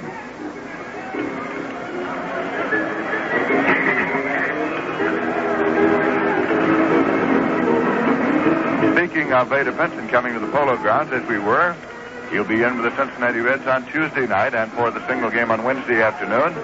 If you'd like to purchase tickets for future Met games in New York, you can do that at a number of convenient ticket locations. Of course, you can order tickets by mail, addressing your request to Ticket Manager, Polo Grounds, New York, 39, New York. Box seats are $3.50 each. Reserve seats are $2.50 each. If you order by mail, enclose 25 cents additionally for postage and handling. There is a ticket office at the Polo Grounds, open 7 days a week. You can drop in and purchase your ticket. There is a ticket office in Grand Central Station at the foot of the Vanderbilt Avenue ramp. There is a ticket office in Pennsylvania Station. It's in the Long Island waiting room. Or you can make ticket reservations at any of the Howard clothes stores. There is plenty of excitement on tap at the Polo Grounds this summer as the National League comes back to New York. Leading off for the New York Mets, coming up here in the top half of the 5th inning, Don Zimmer. He's been up one time, and he grounded out short to first.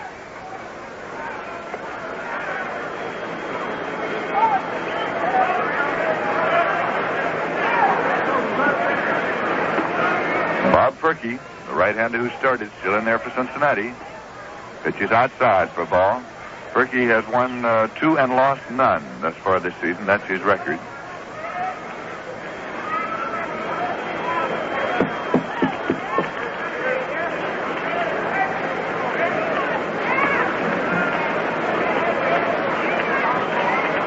He's set to work. There's a swing and a drive going to left field. Wally Post goes back on the incline and makes the catch a few feet from the fence. Zimmer hitting the ball well and driving Wally Post back up on the incline. All around the outfield, the terrain slopes up to the fence here at Crosley Field. So outfielders must determine exactly how they're going to play the incline.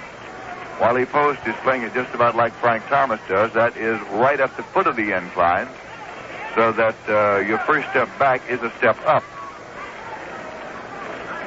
Here is Chris Cannizzaro, the catcher, right-hand batter at the plate. Pitch is high for ball 1. Cannizzaro has been up one time and he struck out.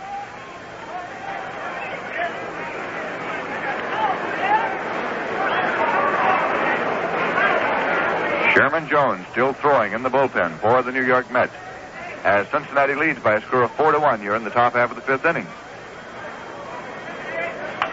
As a swing and a fly ball going foul on the right field line. It is curving now on over toward the stands and is out of play. 1-1 the count to Chris Cannizzaro.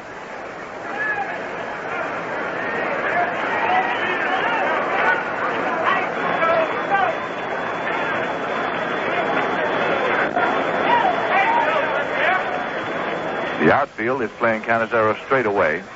Cardenas at short has moved a step or two into the hole. And Casco has moved over a step toward the line. Check swing and right in there for a called strike. It's 1-2. Cannizzaro checked his swing, but umpire Al Foreman behind the plate says it's in there.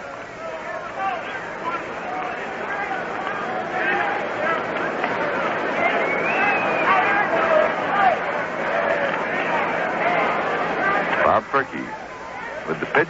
There's a drive back to Perky on one big hop, and he plays over to first in time for the out as Chris Cannizzaro sends one hopping right back to Bob Perky. Tossed it over to Gordon Coleman. 2 men out, nobody on. And Bob Moorhead is due up, and he's going to come up. With 2 men out and nobody on base, Bob Moorhead advancing to the plate here in the top half of the 5th inning.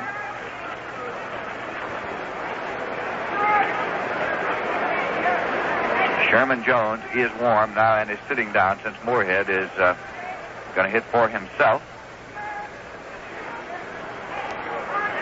Mets were hoping to have something started by this time, but Moorhead's up there. Here's a swing and a miss for a strike.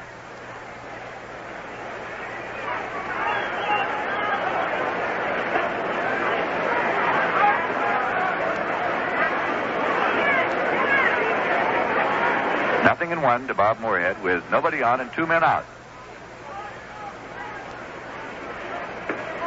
Pitch is outside for a ball. The outfield plays Moorhead shaded a little over toward right. That is a normal defense for a pitcher unless he is a hitter known to pull the ball or a good hitting pitcher. It's figured that they're more likely to hit late than not. 1-1 to count to Moorhead. Curveball, and it's hit on the ground to Casco at third. He's up with it, plays across to Coleman at first in time, and Moorhead's out. Grounding out from Eddie Casco to Gordon Coleman, and the New York Mets are out in the top half of the 5th inning with no runs, on no hits, no errors, and nobody left. And at the end of 4 1/2 innings of play at Crosley Field in Cincinnati, the score is the Cincinnati Reds 4 and the New York Mets 1. Well, folks, the Mets may be New York's brand new team, but they've got a few famous New York names going for them. New York baseball fans certainly are familiar with many of the well-known names from the past. And what about Rheingold beer? Now, there's a famous New York name, Rheingold, the largest selling beer in town year after year after year. Why is Rheingold so popular? Because it's more refreshing, naturally. Why is it more naturally refreshing? Because it's dry. That's right. Dry tells you why Rheingold has a taste all its own. It tells you that Rheingold is brewed the long, slow, costlier way to taste brisk and bright and clean clear through. Why not try a glass of Rheingold along with the game and see that there is a difference you can really taste. You'll join the millions who already say, my beer is Rheingold, the dry beer. And right now, in order to allow our stations to identify themselves, we pause now for station identification. 810 on your radio dial, WGY Schenectady, the smoothest sound around.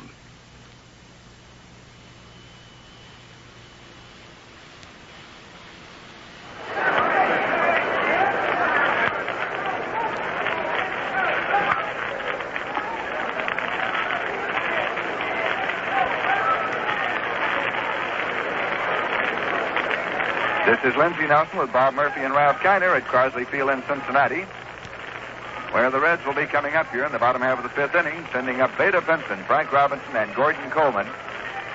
Reds leading by a score of 4-1. In case you have joined us along the way, the New York Mets got 1 run in the top half of the 1st inning. The Reds got 1 to tie it up in the bottom of the 2nd, and then the Reds got 3 big ones in the bottom half of the 3rd inning, and they lead now by a score of 4-1. We have had no home runs in the ball game. Pinson at the plate has doubled and singled in 2 previous trips.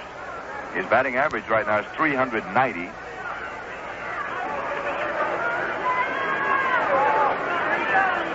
Has a drive down the right field line, a foul ball off the bat of Vada Pinson. Strike 1. I remember a year ago in March being in Germany conducting baseball clinics for the Army along with Fred Haney. And one of the soldiers asked a question of Mr. Haney. He said, if you were going to have your choice of any ball player in the National League right now for the future, who would you pick? And Haney said, I'd pick Vada Pinson. He's a complete ball player. Moorhead's pitch goes high for ball. It's 1-1. He has speed. He can hit and hit for distance. Fields the position well and has a good arm. Has never played in the Polo Grounds, but will be there next Tuesday night. Count of 1 ball and 1 strike as Bob Moorhead dips into the windup. The pitch down, swung on and missed. Pulled the string a little on him. It's 1-2.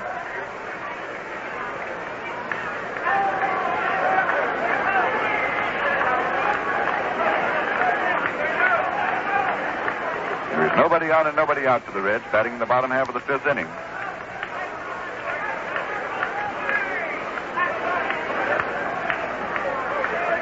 Bob Miller was the starting pitcher for the Mets. He went 2 2/3 innings, in which he gave up 4 runs on 6 hits, struck out 1 and walked 1.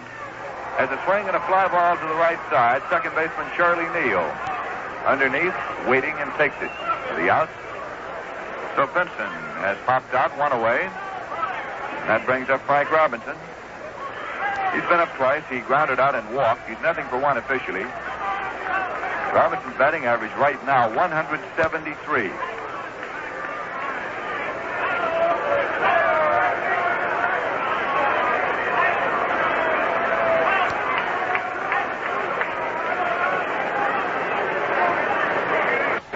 Moorhead's getting the sign from Cannizzaro. They play Robinson to pull. Stands right up there on the plate. There's a check swing pop down the first base line in foul territory into the stands and out of play. Boucher gave it a run over there in front of the stands. Frank Robinson, 26 years of age. Has a lifetime Major League batting average of 302.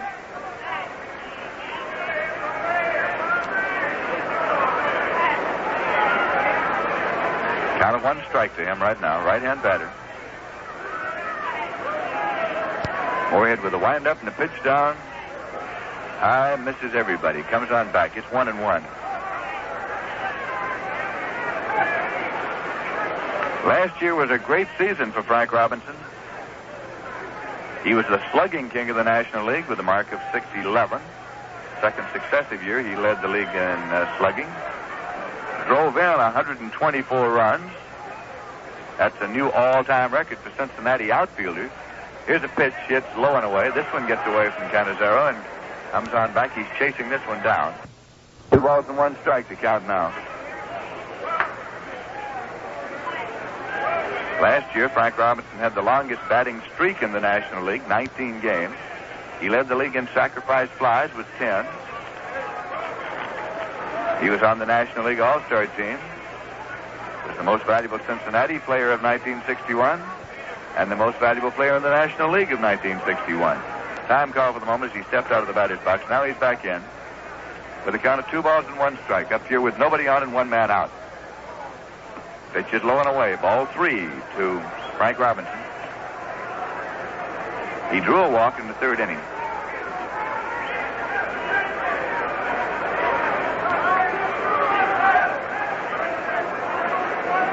Three and 1.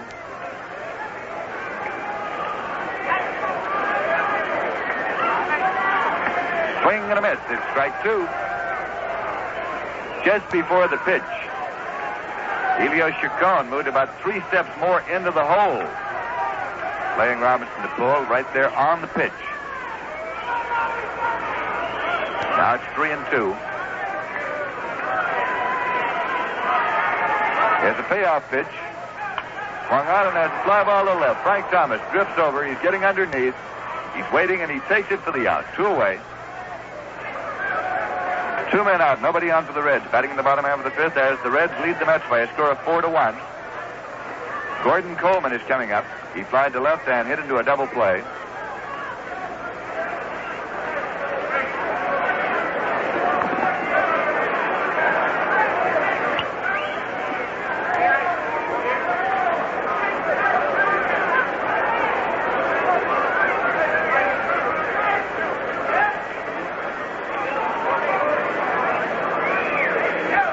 Pitch to Coleman is low for ball 1.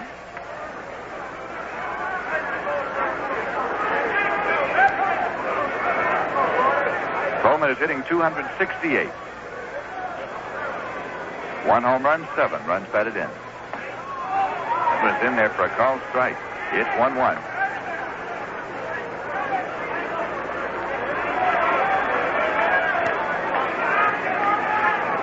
Two men out, nobody on base for the Reds.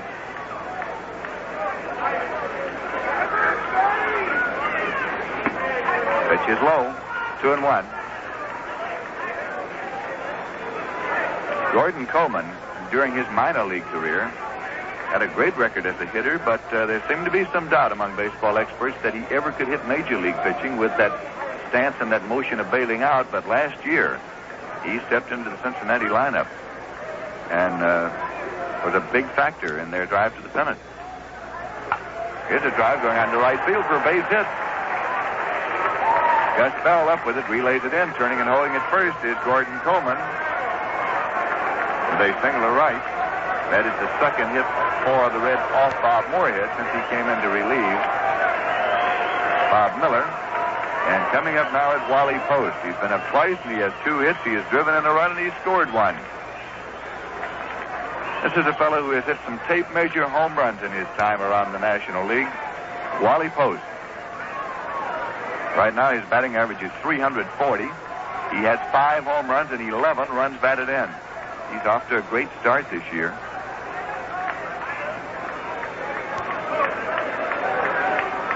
Pitch is low for a ball. A couple of seasons ago, it appeared that the career of Wally Post was just about ended. He was with the Philadelphia Phillies, and they were saying that he was just about at the end of the line. But he came back to Cincinnati, where he had known earlier fame, and stepped into the lineup of a pennant-winning baseball team. Swing and a miss. 1-1.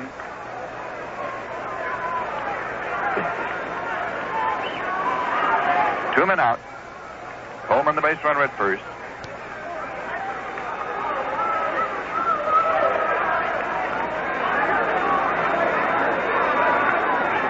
The defense is playing Wally Post to pull. Throw to first.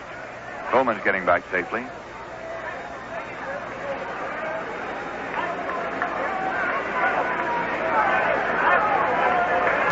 Here's a 1-1 pitch. Down low. Had a notion, but didn't swing through. And it's 2-1 now to Wally Post.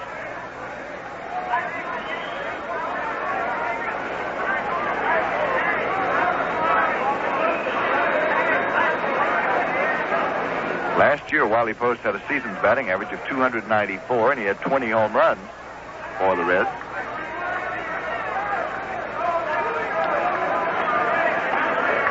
Coleman leads at first. 2-1 pitch. It's a called strike. 2-2. Caught a corner there.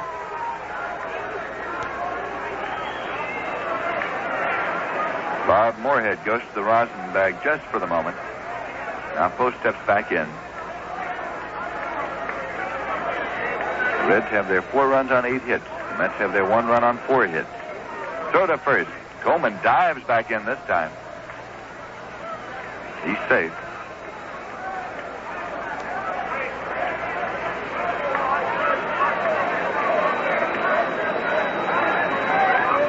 Coleman leads at first. Throw to first. He's back safely.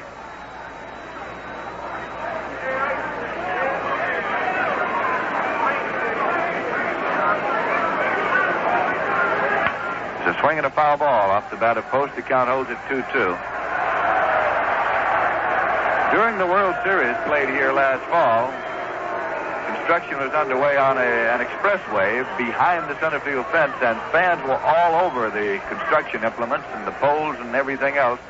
Well, the expressway still is being built. The implements are not there, but fans are still out there on the embankment tonight looking over the center field fence at this ball game between the Cincinnati Reds and the New York Mets. Here's a pitch, swung on, the ground ball foul, out of play. This one is fielded by Reggie Otero, the coach at third for the Cincinnati Reds.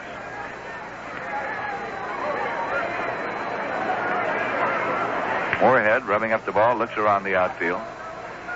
2 balls and 2 strikes to count. The big Wally Post at the plate.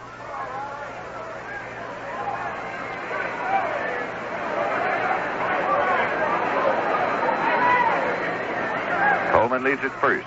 throw over there. He's back safely.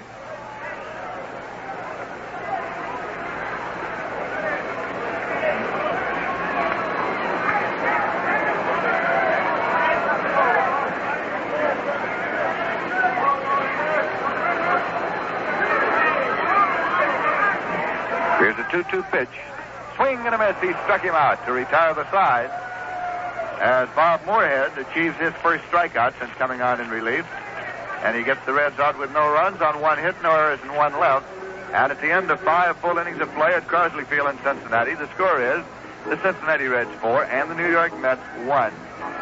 Sounds like New Yorkers are on the march.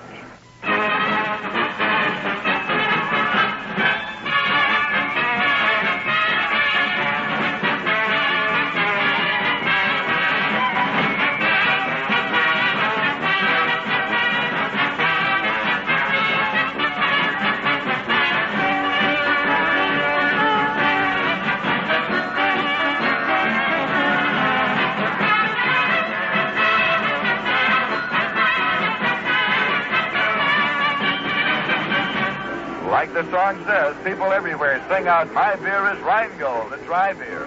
And dry tells you why. Yes, sir, dry tells you Rheingold has a brisk, bright, clean taste all its own.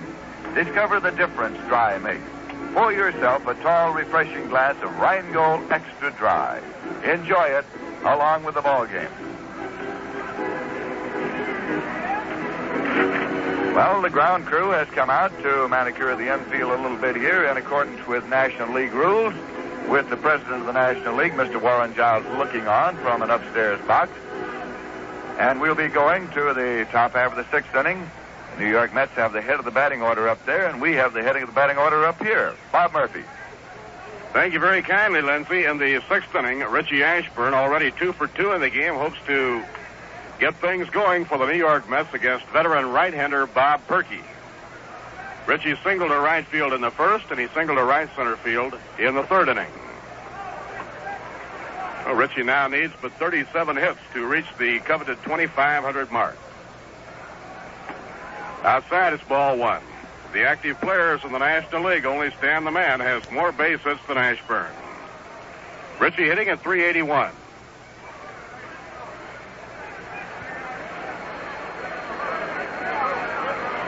Eddie Casco playing in close at 3rd against Ashburn.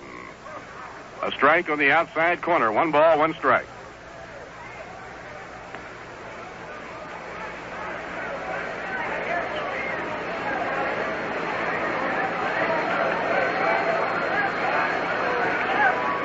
Young Johnny Edwards crouched behind the plate, setting up the target. The 1-1 pitch, taken high. Ball 2, 2-1.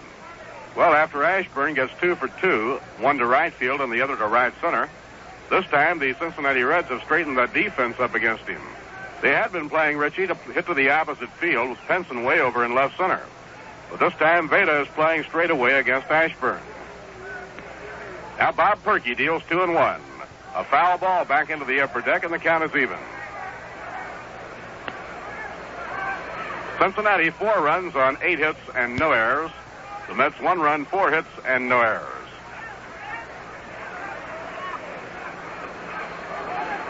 Rheingold Extra Dry, happy to be sending you the play-by-play from Crosley Field in Cincinnati. Pitching 2-2. Whacked foul down the left field line and out of play.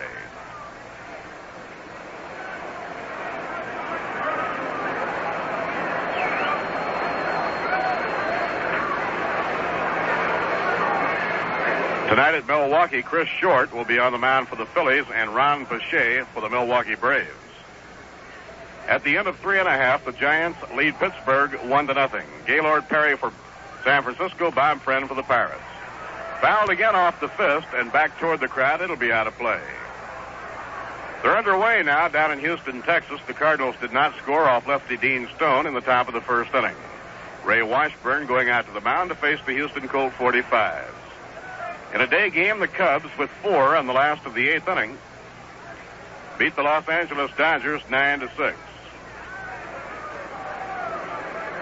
Elston, the winner in relief, and Larry Sherry, the loser in relief of Jenny Padres.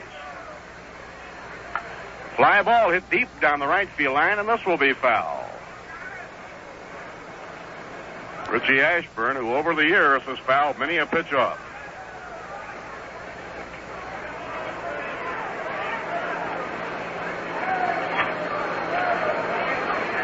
At the end of 4.5, the Minnesota Twins lead the Baltimore Orioles 1-0. Don Lee against the Birds' Chuck Estrada. Fouled again. This time skimming back upstairs, and the count stays at 2-2 on the tilted Nebraska Comet, Richie Ashburn. The only other night game in the American League will find Cleveland on the West Coast as Chavez Ravine playing the Los Angeles Angels. Chavez Ravine has held no charm thus far for Bill Rigney's Angels. They have been having difficulty in winning there. They were beaten by Cleveland last night 3-2. And the ball is popped up down the third baseline, a foul ball. Getting under it, though, is Eddie Casco. And on the coaching lines, Casco takes it for the out.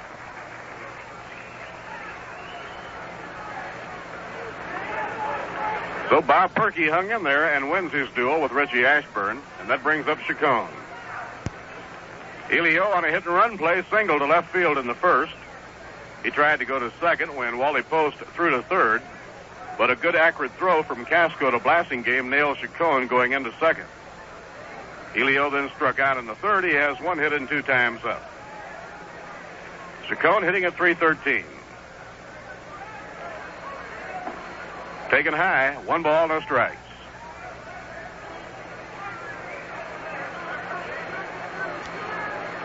Tomorrow will be an off day for both of these teams. Friday, Cincinnati goes into St. Louis, and of course the Mets are at home at the Polo Grounds against the Phillies.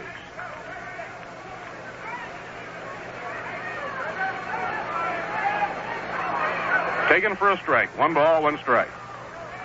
Next Monday, Cincinnati plays a benefit game against Cleveland here in Cincinnati, and then they fly into New York for the first night game of the season at the Polo Grounds.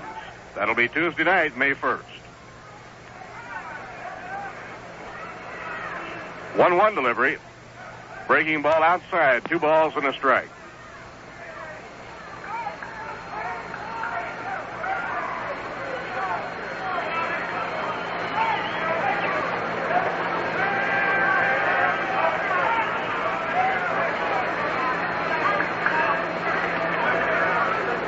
One out, nobody on. The Mets behind 4-1. Taken high by Elio Chacon. 3 balls and 1 strike.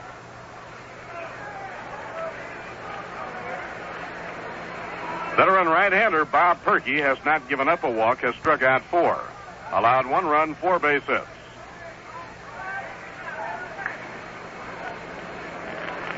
Three-1 delivery.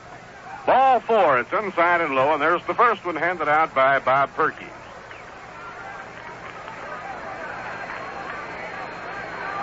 Now the number 3 hitter in the batting order, Gus Bell. This is one of those nights in which Gus has had no luck whatsoever. In the first inning, with the infield playing in with a runner on third, 1 down, Gus hit a ground ball sharply that looked like it was a base hit, but Leo Cardenas left his feet, made a head-first dive to smother the ball, scrambled to his feet, fired to first in time to get Gus, and the lone Met run, Ashburn, came in to score on the play. His second time up, Fenson went up the hill against the center field wall to take one. Inside and low, 1 ball and no strikes. Ballpark was just big enough to hold the one Bell hit his last time up. As Fenson climbed the hill, put his back against the wall, and took it at the 390-foot mark.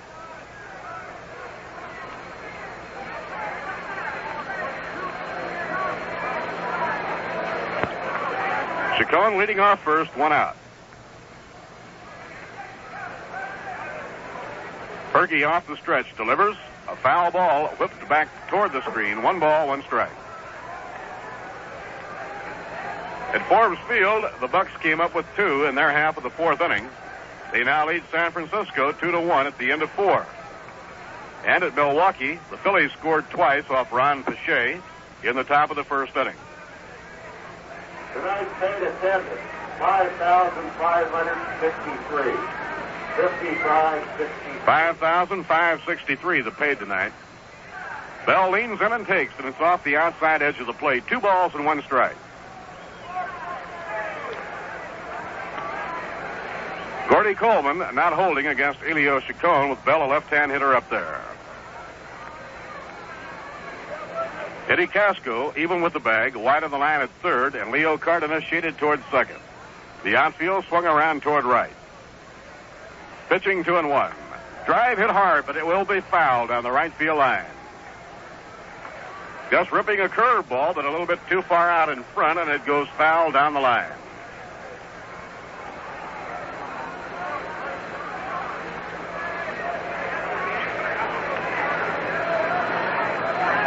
After the chilly weather of the first week of the season, it was quite an upset to get that temperature up to 88 degrees today.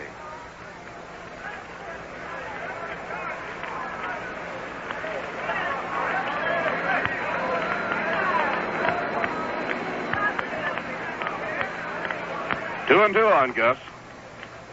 Now he cocks the bat. In comes the pitch to him. Low, it's ball 3. Now the string is out. 3-2 to Gus Bell. Gus has hit many a home run into that moon deck in right field over the years. He spent 9 seasons here at Cincinnati.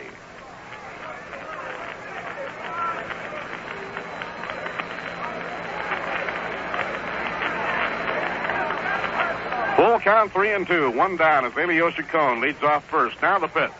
And it's a high fly ball to center field, not too deep. Ambling back a few strides, Veda Penson, and Veda makes the catch for the out. There are 2 away.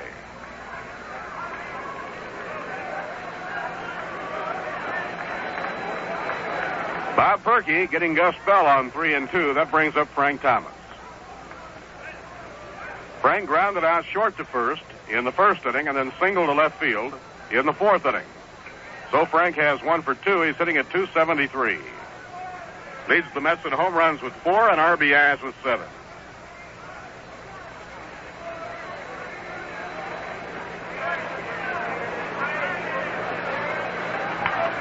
A half swing and a ground ball hit right back to the mound. Perky has it and throws to first to retire the side. Kind of a half-hearted swing. Frank started after, then trying to hold up. No runs, no hits, no errors, and 1 left on. At the end of 5.5 innings, the score, the Reds 4 and the Mets 1. Well, you know, folks, like the sign says, new team, new girl, same great beer. Yes, sir, New York has certainly taken to its brand new National League team, the Mets. And our new Miss Rheingold 1962, well, who's more popular than lovely Kathy Kirsch? And that same great beer, Rheingold.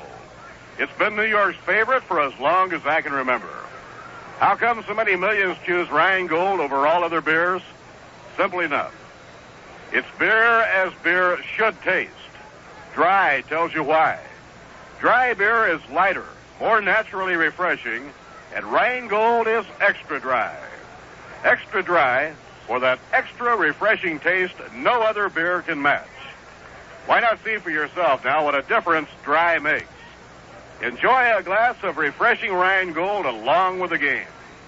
You'll join millions who say, my beer is Rheingold, the dry beer.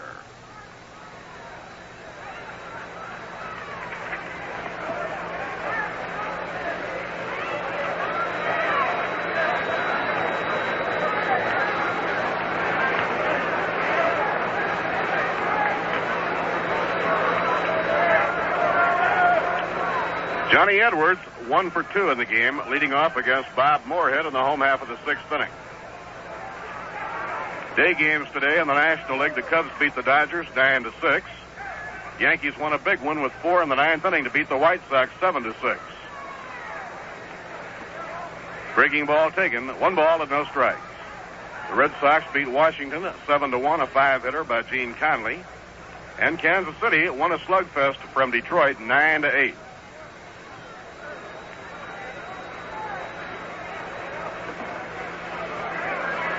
Two balls and no strikes.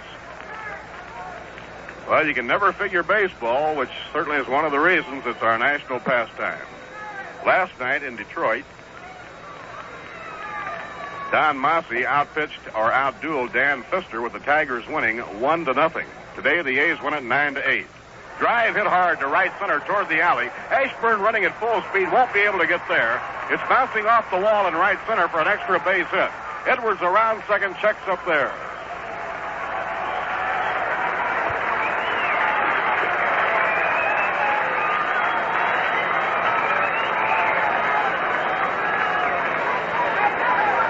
Johnny Edwards, the left-handed batting catcher, hit that one hard. A line drive. On one hop, it was up against the wire fence in the extreme right center field corner, 390 feet out. So that is the third hit given up by relief pitcher Bob Moorhead, the ninth in the game for Cincinnati.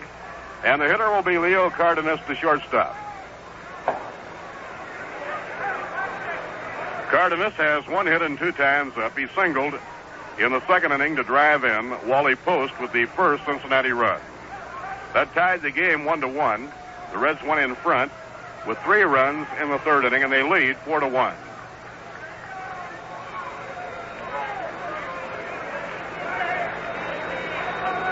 Now the Mets are on the alert against the possibility of the bunt. Ed Boucher moving up the line. Down comes the pitch. He takes it outside, ball 1.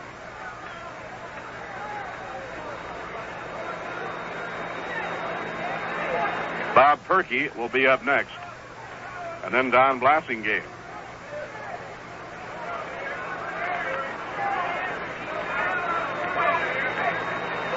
Now the pitch on the way. Full swing and a line drive to right field for a base hit. It's rolling down the line and into the corner. Around third, heading in is Johnny Edwards. Around second is Cardenas. He's flying toward third, and he'll be in at third, standing up with a right field triple.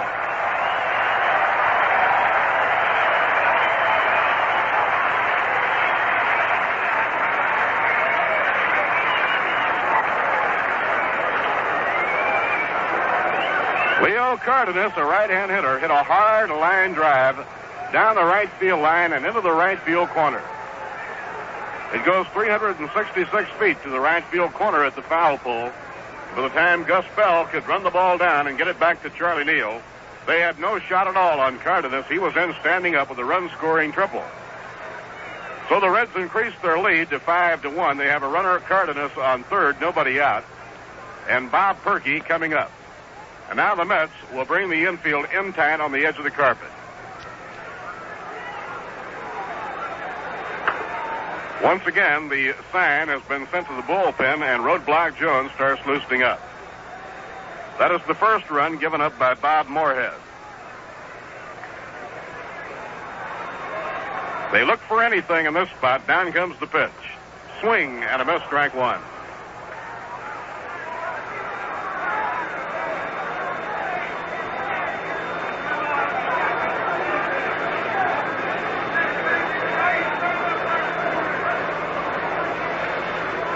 Leo Cardenas on third, nobody out. The pitcher, Bob Perkey, is up. Moorhead with the windup. Down comes the pitch. Swing and a miss, strike 2.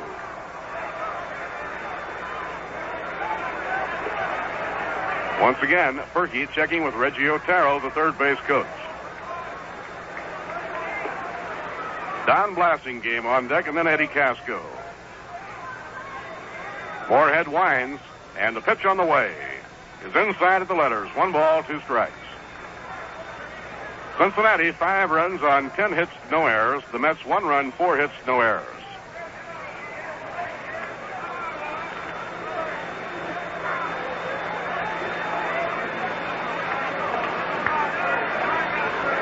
Pitching 1-2. Pease struck him out, swinging with a big breaking ball. And now, before Don Blasingame steps in to hit, we'll step out for station identification. 810 on your dial, WGY, a General Electric station, Schenectady.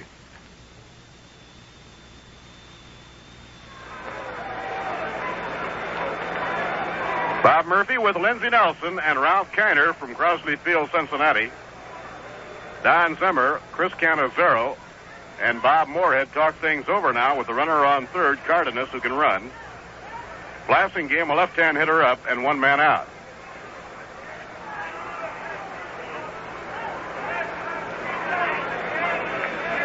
Now Al Jackson, a left-hander, will start limbering up.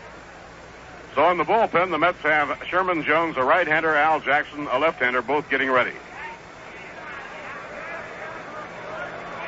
The infield plays in tight.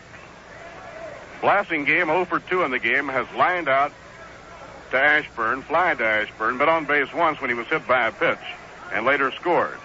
Down comes the pitch. Outside is ball one. Cannizzaro casts a quick glance toward third.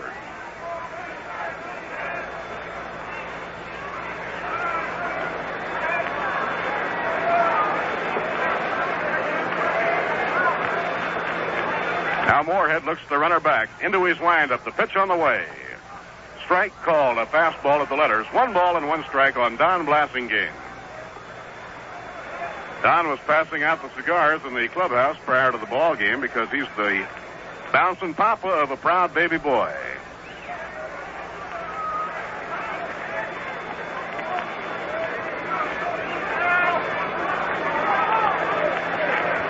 One and one, the count on Blasingame. The pitch on the way. Misses the outside edge, 2-1. Cardenas gave that one a good bluff as though he was coming.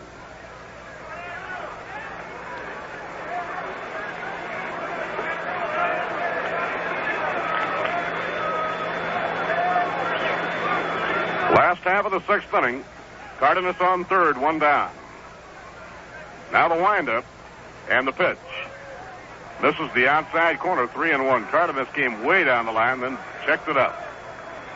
And he may be bothering Bob Moorhead just a little bit. 3-1 count on Don Blasingame.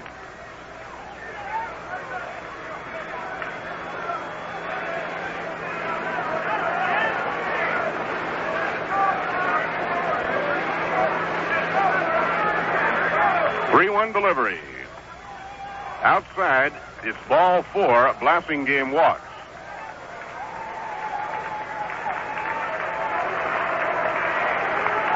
That is the first walk given up by Bob Moorhead in relief. And it brings up Eddie Casco. Casco playing third has 1 for 3. Single to center field in the 3rd inning and later scored. Casco crossed the plate while the Mets were turning a double play. Every time the Mets turn a double play, it means 1,000 Viceroy cigarettes to the Veterans Hospital in New York. The same is true each time a member of the Mets hits a home run.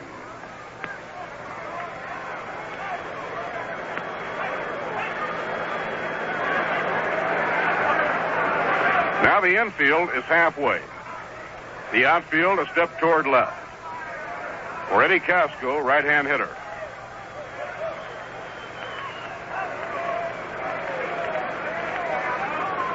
Runners at the corners, 1 man down. Casco, the hitter, 5-1. Cincinnati in front. Into the stretch now is Moorhead. Now the pitch. Starts him off with a curve, and it breaks over for a call, strike 1. And now Don Zimmer turns to Ed Sudol, the third base umpire, and said, let's hold it for a moment. And he makes a quick journey to the mound. Met defensive infield must be alert for just about anything. Eddie Casco, the number 2 man in the batting order. Good hit and run man. Good bunter. Charlie Neal and Elio Chacon set up hoping for a double play. The 1-strike pitch. Fly ball looped to shallow right center field. Bell racing in at full speed. Makes the catch. Tagged up as Cardenas, and he's going to hold up. He comes down the line to draw the throw, which was a good one. In perfect line for the cutoff man, Ed Boucher, and Ed, after seeing that Cardenas was holding up, cut the throw off. So the runners hold at first and third. There are 2 away, and the batter now, Theda Penson.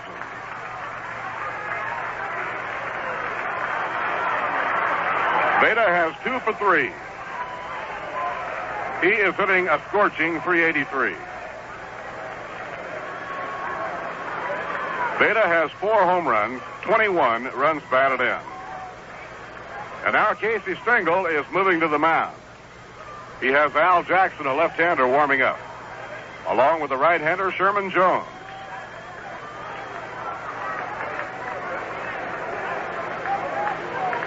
Casey Stengel with arms folded in the midst of the huddle now on the mound, talking to his pitcher, Bob Moorhead.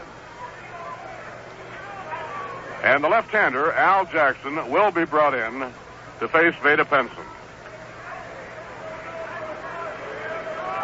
So Bob Moorhead will be leaving the game with 2 down in the last of the 6th inning. That means Moorhead pitches a total of 3 innings. He worked 1/3 of the 3rd inning and 2/3 of the 6th inning.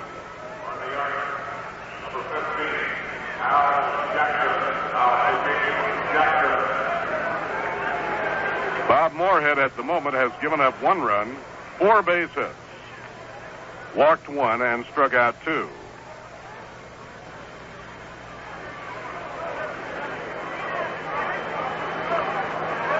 Five to 1 the score. The Reds in front. We're in the last of the 6th inning, and now Bob Moorhead leaves the game.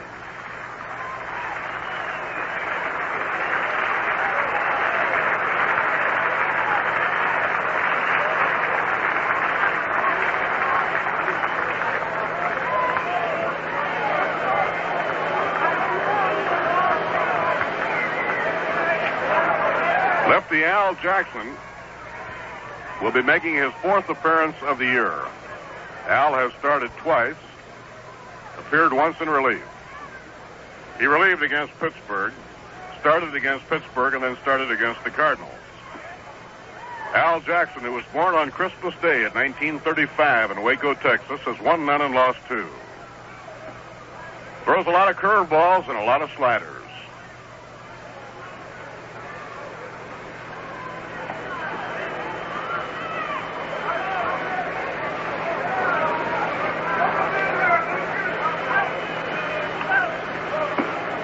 Al Jackson firing in his warm-up thanks to Chris Cannizzaro. Al, the 3rd pitcher tonight, used now by Casey Stengel. Bob Miller started. Bob left the game in the 3rd when Cincinnati came up with 3 runs. In 2 2/3 innings, Miller gave up 4 runs, 6 base hits. Bob Moorhead in 3 has allowed 1 run, 4 hits, walked 1, struck out 2.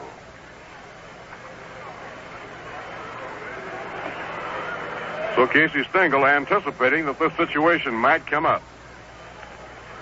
About 5 minutes ago, sent the sign down to the bullpen for Al Jackson to hurriedly get ready.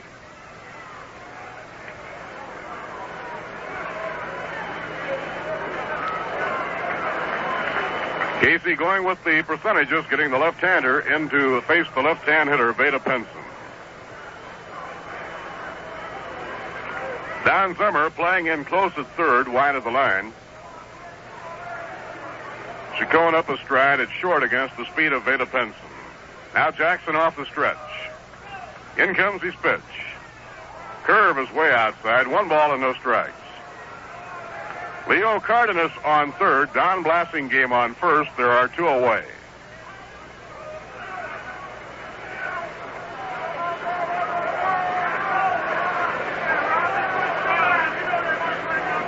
Now Jackson makes the 1-second stop. Kicks the leg, pitches, swing, and a miss on a breaking ball. 1 ball, 1 strike to Penson. Veda Penson makes his first Polo Grounds appearance next Tuesday night, May 1st, in the very first night game of the year at the Polo Grounds.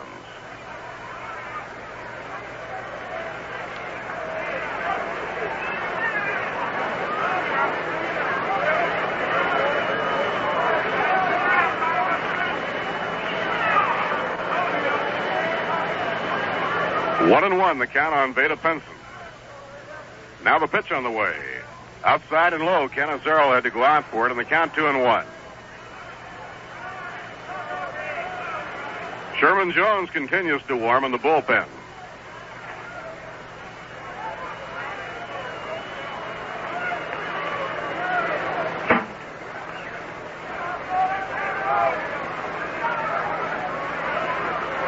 Pitching 2-1. Taken high, ball 3, and Jackson now is behind on Penson, 3-1.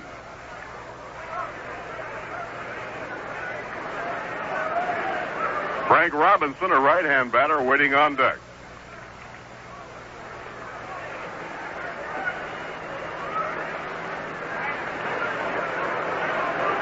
Veda with an overly closed stance, bends just slightly from the waist, down on the knob of the bat. 3-1 delivery. A line drive into right field, a base hit for Veda Penson. Leo Cardenas is in to score, and the ball goes through the legs of Gus Bell. Blasingame around third is digging for the plate. There'll be no play for him. He comes in, and Penson goes all the way to third base.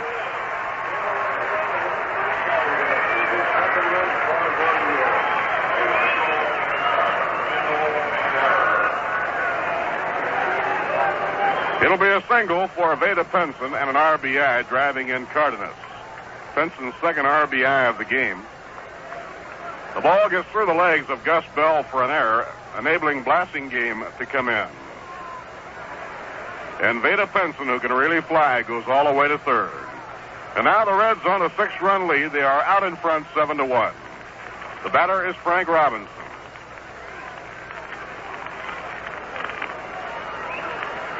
Here's the windup pitch by Jackson. Gets the inside corner for a strike. Both runs charged to Bob Moorhead.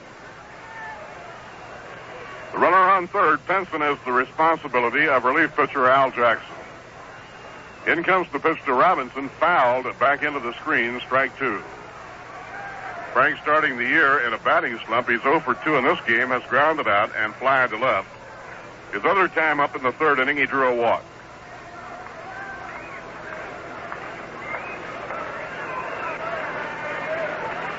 Frank has 9 hits in 53 times up.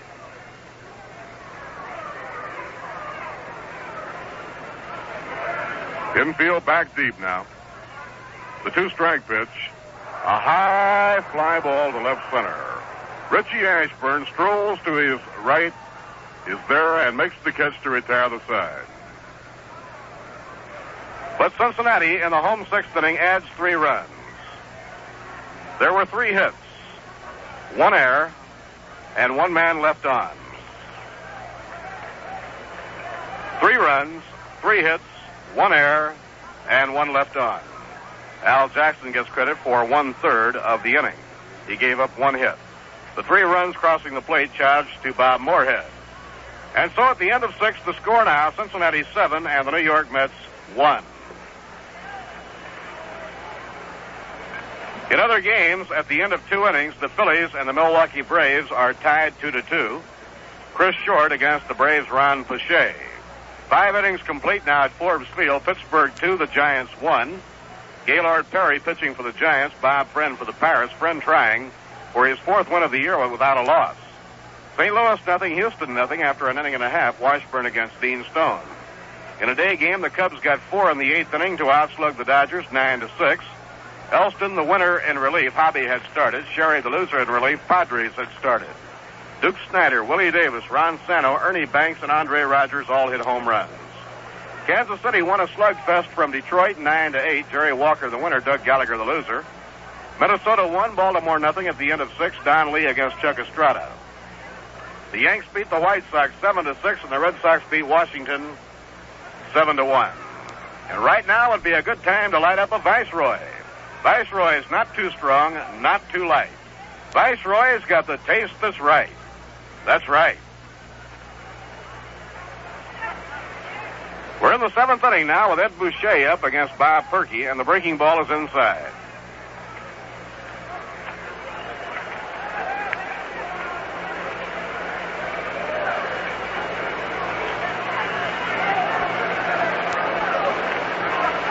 Boucher 0 for 2, batting at .333.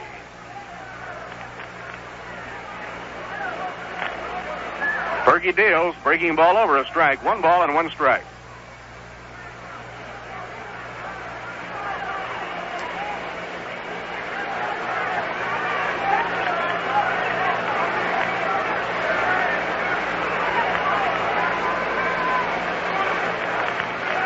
The 1-1 delivery. He lays off of it. It's up high. Ball 2, 2-1.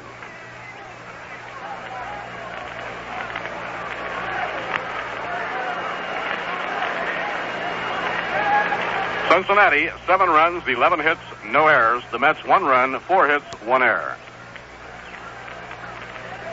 Infield and the outfield around to right. Boucher swings and misses 2-2.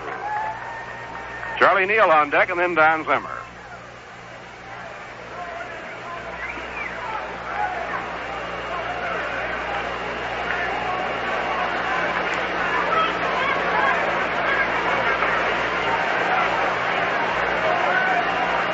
Pitching 2-2.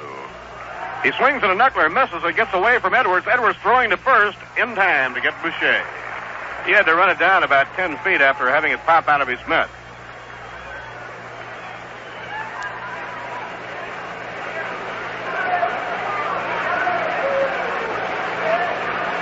Five strikeouts for Bob Perky. And that brings up Charlie Neal. Charlie has been up twice tonight and both times been struck out by Perky. Charlie hitting at 297 on 11 for 37.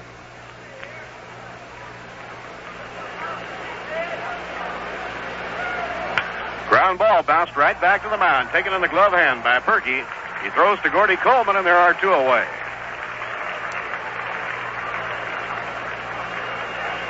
Bob Perky has been mighty tough. He has given up just 2 base hits since the first inning.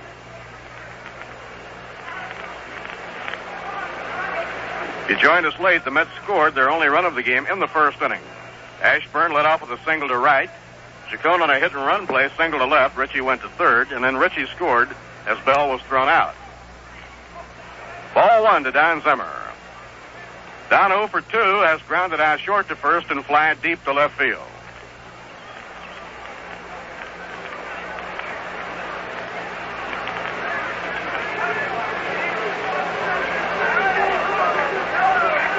Perky winding, and the pitch is hit high in the air to center field. Beta Penson moves in about 3 steps, draws a beat on it, and puts it away for the third out.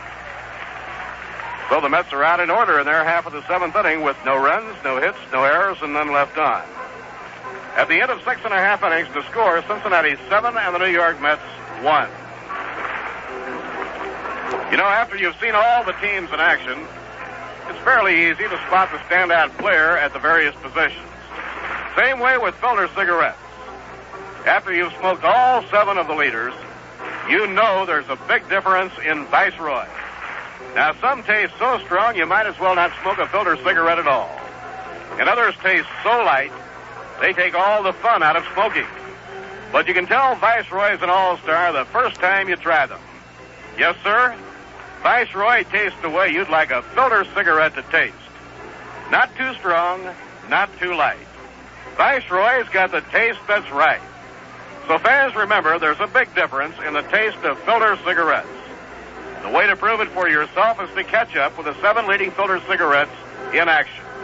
Yes, sir, smoke all 7. And I'll bet you'll agree with our rating. You'll find some taste too strong, some taste too light. But Viceroy's got the taste that's right. That's right, my friends. Better change to Viceroy and get the filter cigarette that bats 1,000 for taste.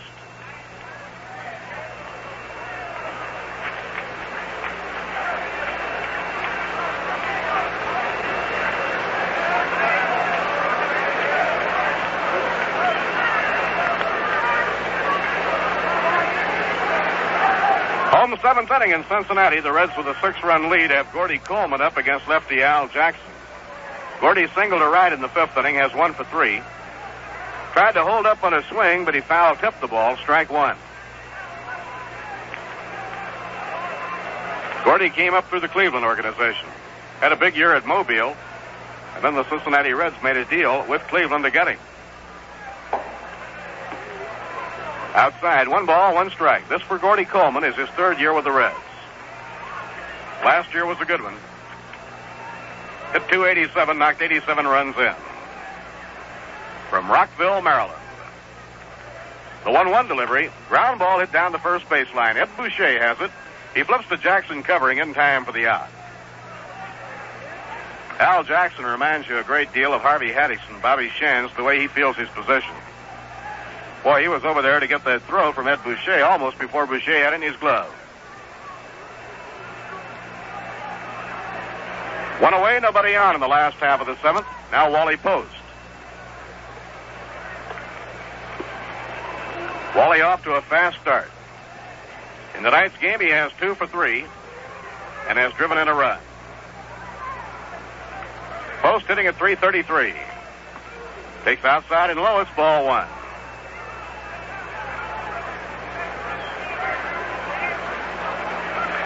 In 12 years, Wally has a lifetime average of .268.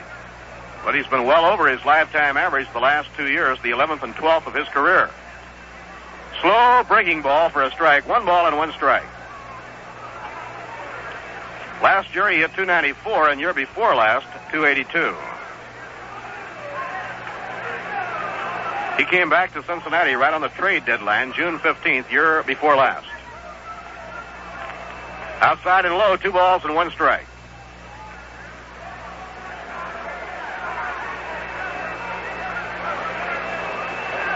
For the ball players, undoubtedly the most nervous day of the season is June 15th. Pitching 2-1. Breaking ball just off the outside corner, 3-1. Year in and year out, trades are always made right on the deadline.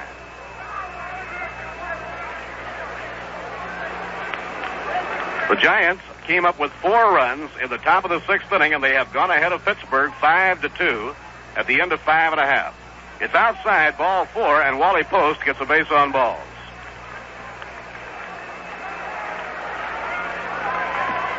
First walk given up by Jackson. That will bring up Johnny Edwards. Johnny Edwards has 2 for 3. He hit a long double to right center his last time up. He was leading off in the 6th inning when he doubled, and he came in to score on a right field triple by Leo Cardenas. Reds in front 7-1, home 7th inning. He leans in and takes. It's outside, ball 1.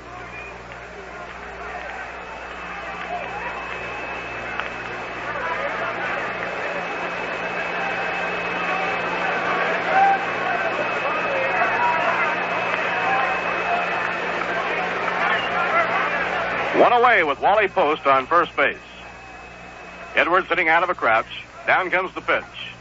Inside at the knees, ball 2, 2-0.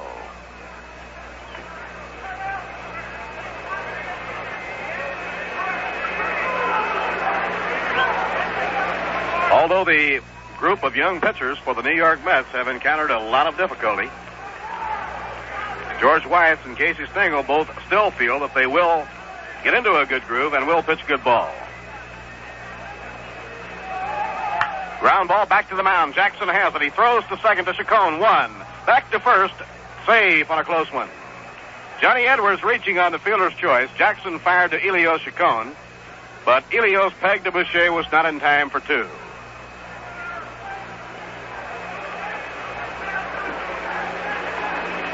Now there are 2 away, and the hitter is Leo Cardenas. Cardenas has a big night going. A single, he flied to center, and he tripled to right. He has driven in 2 of the 7 Cincinnati runs.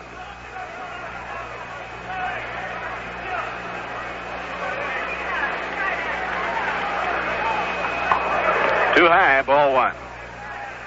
Leo Cardenas and Veda Penson each have driven in 2. Wally Post has knocked in 1. 1 run scored while a double play was being made, and the other came in on an error charged to Gus Bell.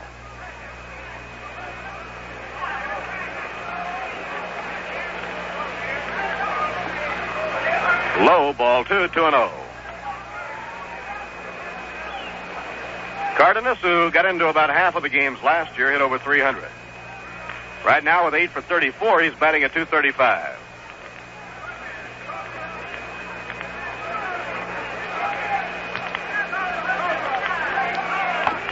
Way outside, it's ball 3, 3-0. Freddie Hutchinson forced to revise his infield somewhat due to the injury to Gene Freeze. They had hoped that Cliff Cook, a rookie who had a great year in AAA last season, would be the answer. But when he failed to get off to a good start in the spring, Freddie went to the veteran Eddie Casco. In there for a strike, 3-1.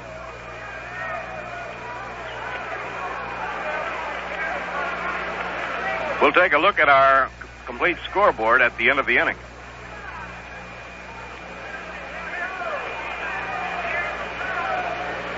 Jackson ready, deals 3-1. The runner goes, grounder hit down to third. Zimmer up with it, even with the bag, hurries the peg in time, and they have Cardenas to retire the side. Zip had to put plenty on that throw because he had to come up to field the grounder. Side retired in the 7th inning with no runs, no hits, no errors, 1 left on. And now 7 innings complete. The score, Cincinnati 7 and the New York Mets 1.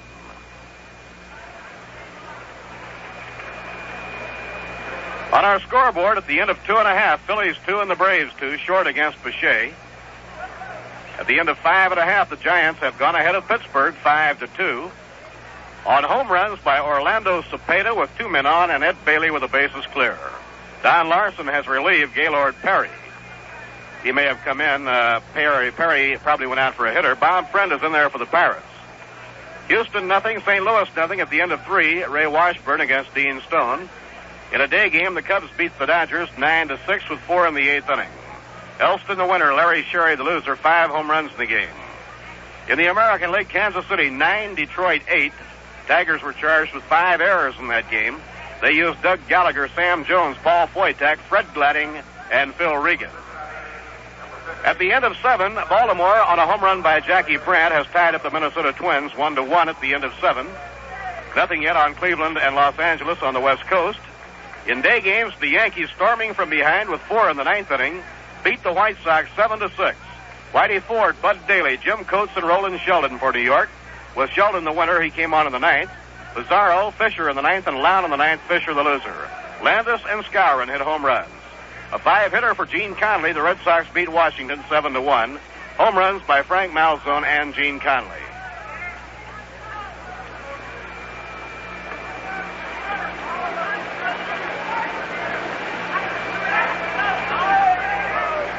Now Chris Cannizzaro is up, and the pitch thrown by Perky is a strike on the outside corner.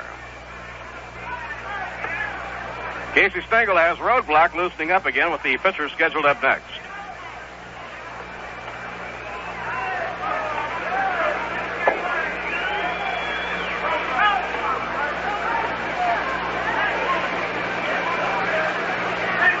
Next pitch. Breaking ball over, a call strike. 2 strikes to Chris Cannizzaro. Chris 0 for 2 in the game.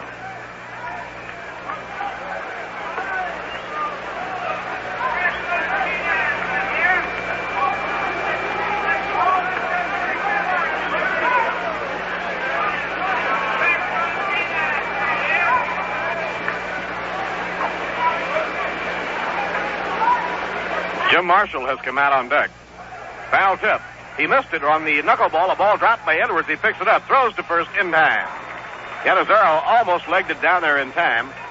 We thought at first it was a foul tip, but he had swung and missed the pitch. It hit against the chest protector, bounded away, and Edwards retrieved and threw in time. Now Jim Marshall is coming up to bat for Al Jackson.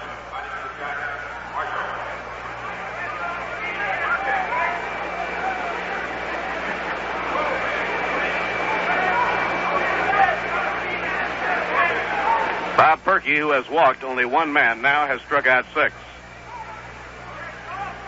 Jim Marshall stepping in to pinch hit. He tries to bunny his way on, but the ball goes foul off to the left. No play, strike 1. Jim hitting at .313, 5 for 16, including 2 home runs.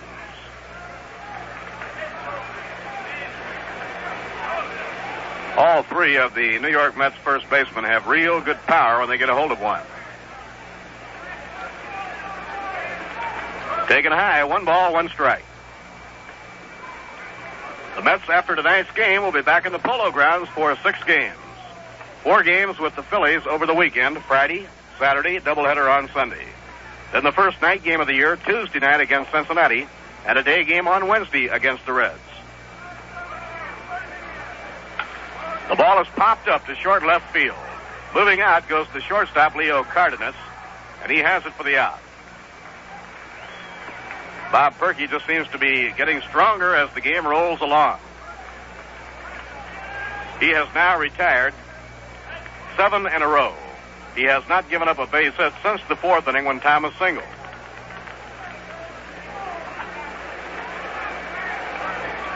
Perky has retired 13 of the last 14 hitters. The only man to reach along that string was Elio Chacon when he drew a walk. Now Richie Ashburn is up. Richie's 2 for 3. Runs up as if to bunt. Takes it. It's strike 1 call. 8th inning, Cincinnati 7, New York Mets 1.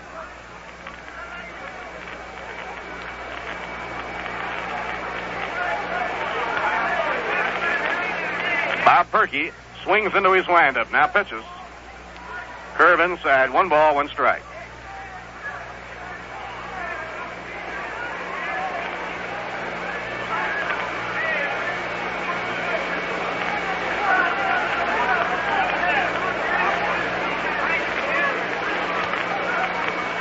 Richie Ashburn choking up on the handle of the bat. Whacks it foul back up into the crowd. 1 ball and 2 strikes. They changed their defensive strategy against Richie after his first 2 times up. First 2 times he came up, they had Penson over in left center. Moved everything around, playing him to hit to the opposite field, and both times Richie got base hits to right field. And now they are playing him almost straight away. On the left side of the infield, Cardenas, the shortstop, has moved a stride or 2 over toward the hole. Knuckleball outside. The count is even at 2-2.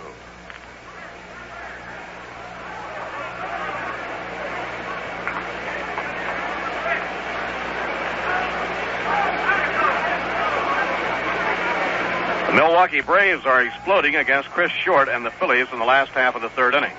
Eddie Matthews has rocked a 3-run homer, and Joe Adcock has hit 1 nobody on. Popped up off the fist, down the first base line. Up the line comes Gordy Coleman. In fair territory, he takes it for the out.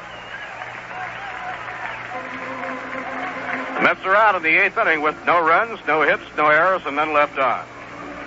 And now at the end of 7.5 innings, the score, the Cincinnati Reds 7 and the New York Mets 1. Coming up now, a medley with an old world flavor. Dick Damone saying down on Mulberry Street, far and near, the one they like is Rheingold beer. Rheingold è la birra da bere, che delizia poterla godere. Dolce amara non è, ma perfetta lo è, comperate la Rheingold teste. Italian and English have the same word for refreshment, Rheingold. Remember that name when you want beer that's brisk and bright and clean clear through. Dry tells you why. Rheingold is brewed the long, slow, costlier way. It's New York's favorite. It's beer as beer should taste. My beer is Rheingold, a dry beer. Think of Rheingold whenever you buy beer. It's not bitter, not sweet. It's the dry flavor treat. Won't you try extra dry Rheingold beer? Shout!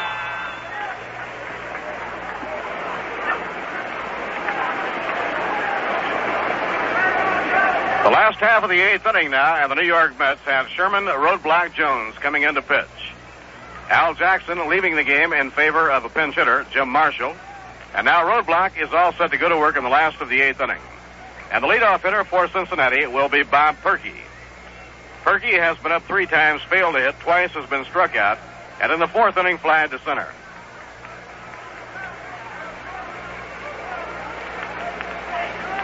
Down in the bullpen, Jay Hook is just tuning up.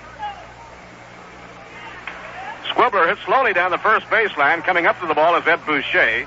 He puts the tag on Perky as he comes down the line, 1 away. An unassisted play for Ed Boucher. And now before Don Blasingame steps in to face Roadblock Jones, let's pause for station identification. 810 on your dial, WGY Schenectady, the smoothest sound around.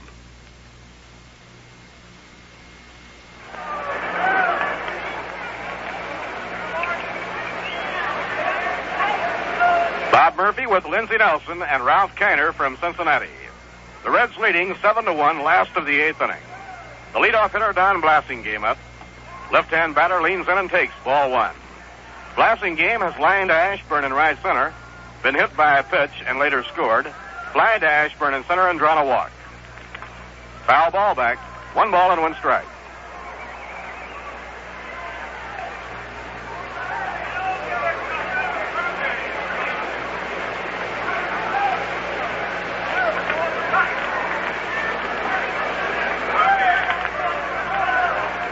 Last year, Blasingame's average fell off to .222.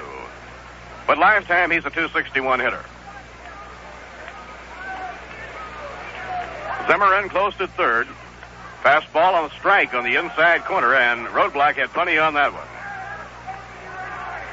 Roadblock has a real good fastball, and Red Ruffing has been working with him, trying to get him to go with it more.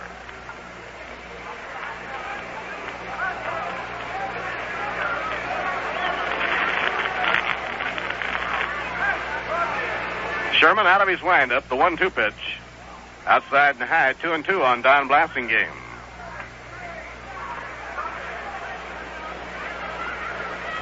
Blasingame came to Cincinnati along with Bob Smith and the fellow on the mound right now, Sherman Jones, for Ed Bailey.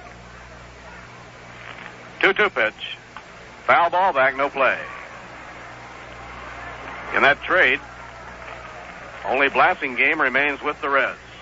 Smith has gone to Washington, and of course, Sherman Jones to the Mets.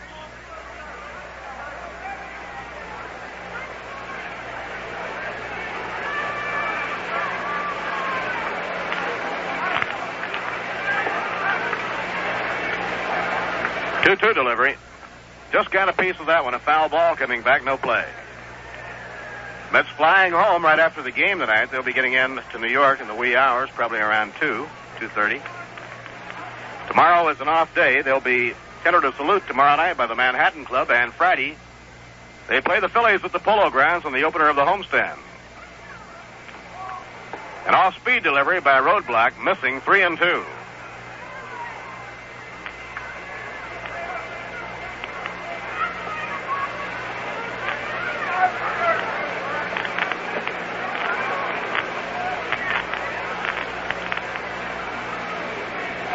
Pitching 3-2. Fastball outside, ball 4. Blasingame on base for the third time tonight.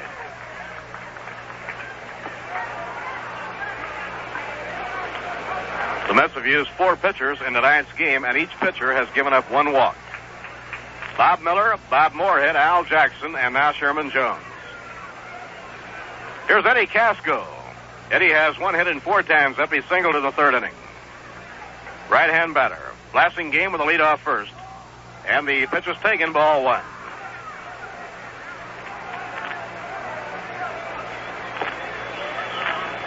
Eddie Casco from Linden, New Jersey. 5-year veteran who first came up with the Cardinals. Strike on the outside corner. 1 ball, 1 strike.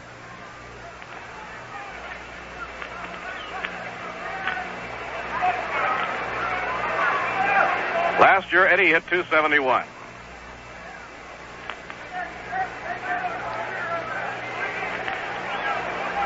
Blasingame leading off first, and now Roadblock steps off. Last year, when Eddie Casco hit .271, he just about hit his lifetime average, which is .272. A throw to first. Not in time. And Blasingame is asking Tom Gorman, the first base umpire, about the move made by Roadblock.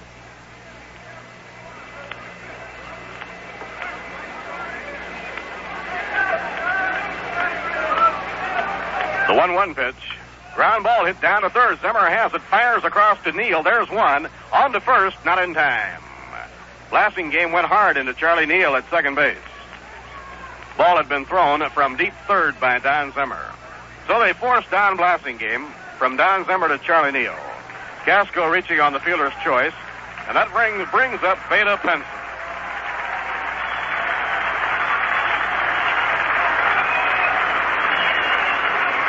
Beta Penson has 3 for 4 in tonight's game, has driven 2 runs in.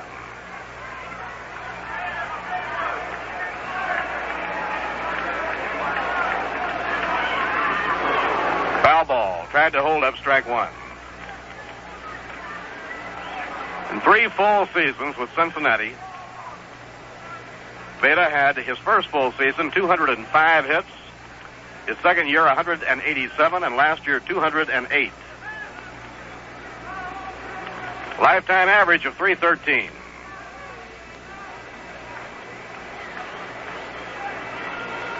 He appeared in 27 games in 58 after a big year at Seattle.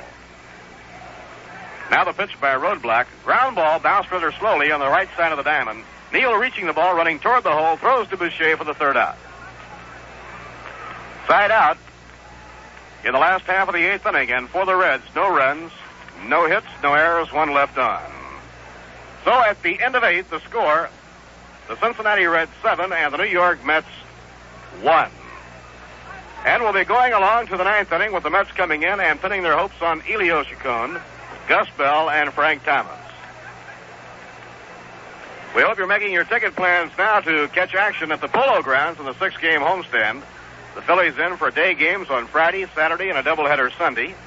Monday an open date. Then the first night game of the year on Tuesday night, May 1 against Cincinnati. The Reds again on Wednesday, May 2nd. The tickets are on sale at Grand Central Station, the 42nd and Vanderbilt ramp, the Long Island waiting room of the Penn Station, and the Polo Grounds. Remember, too, if you find it more convenient, the ticket reservations may be made at all Howard clothes stores. And if you prefer to order your tickets by mail, address your correspondence to the ticket manager, Polo Grounds, New York 39. Box seats are $3.50, reserve seats $2.50, include 25 cents for postage and handling.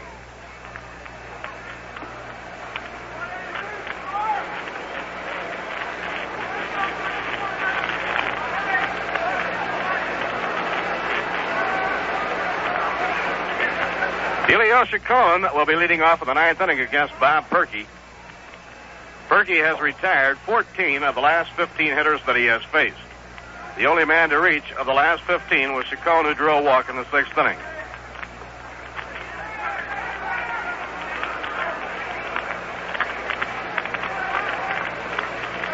Now Perky into his windup, and the pitch thrown. A looper hit in the air out towards second. Under the ball is Blasingame, and he takes it for the out. Kind of a soft line drive, not really enough height to it to be a pop-up.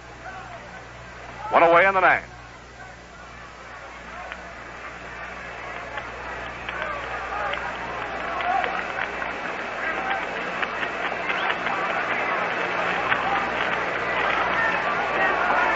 The Mets have been held to 4 hits by Bob Perky, and the batter now is Gus Bell. Gus 0 for 3 tonight.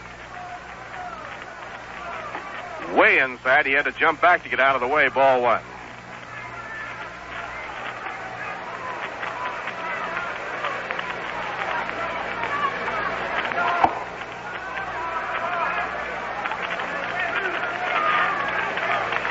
Now Perky cranking up. Down comes the pitch. A strike on the inside corner. 1 ball, 1 strike. Vada Penson has led the red leg attack tonight with 3 for 5 and 2 RBIs. Leo Cardenas 2 for 4 and 2 RBIs. Wally Post and Johnny Edwards each getting 2 hits.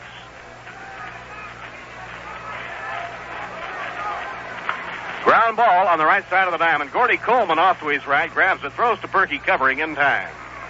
2 men down in the top of the ninth inning.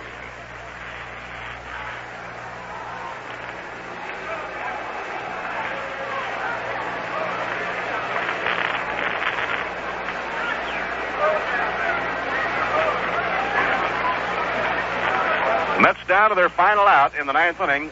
We'll have Frank Thomas coming up. Mets held to 4 hits by Perky. Ashburn 2, Chacon 1, and Frank Thomas 1.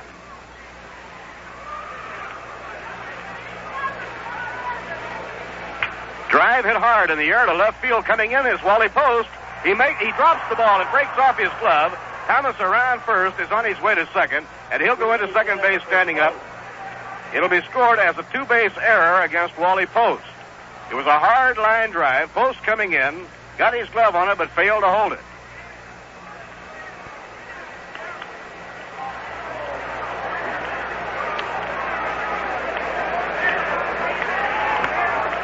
Perky had retired 10 straight. That breaks the string. He has not given up a hit since back in the 4th inning. They had a wild inning in the 4th down in Houston. The Cardinals scored 4 runs, and Houston came right back for 3 runs. So the Cardinals lead the Colt 45s 4-3 at the end of 4. Washburn and Stone, the starters, are still in there. Kurt Flood, a line drive hitter, hit a 2-run homer. Inside and low, ball 1 to Ed Boucher. The Braves got 4 in the 3rd inning, and they now lead the Phillies 6-2 at the end of 3.5. Giants 5, Pirates 2 at the end of 6. The Cubs won a day game from the Dodgers 9-6. They're in the 9th inning in Baltimore. Minnesota 1 and the Orioles 1. Inside and high. Ed Boucher, the batter. 2 down, Frank Thomas on second.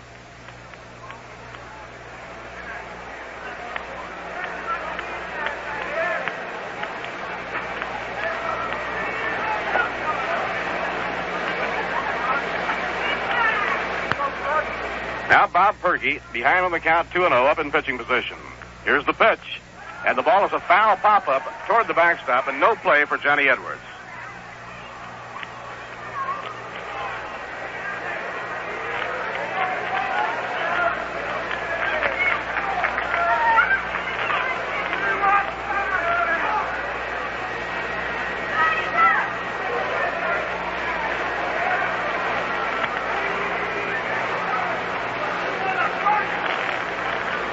Two and one on Ed Boucher. Reds 7, Mets 1. We're in the top of the ninth inning. In comes the pitch to him. Swing and a miss on a fastball. 2-2. Jim Lemon has just hit a 2-run homer in the top of the ninth inning at Baltimore. And the Minnesota Twins have gone in front of the Orioles 3-1. That is the only night game going in the American League. The Cleveland and Los Angeles game has yet to start. It'll be about 45 minutes away. And the other American League games were in the afternoon, with the A's beating Detroit 9-8, the Yankees beating the White Sox 7-6, the Red Sox beating Washington 7-1. He went to a knuckleball on 2-2, but it flutters outside, and now the string is out 3-2.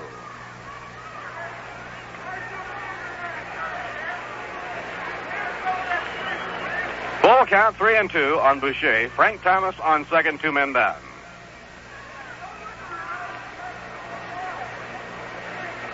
Mets 6 runs behind in the top of the ninth. Pitching 3-2. Swing and a miss. He struck him out. So Bob Perky, finishing mighty strong, gets his 7th strikeout of the game. Perky retired 17 of the last 19 hitters. The only 2 men to reach along the way, one with a walk and the other as the result of an error. So we'll check the line score of tonight's game and have a word about the Friday action at the Polo Grounds in just 1 minute.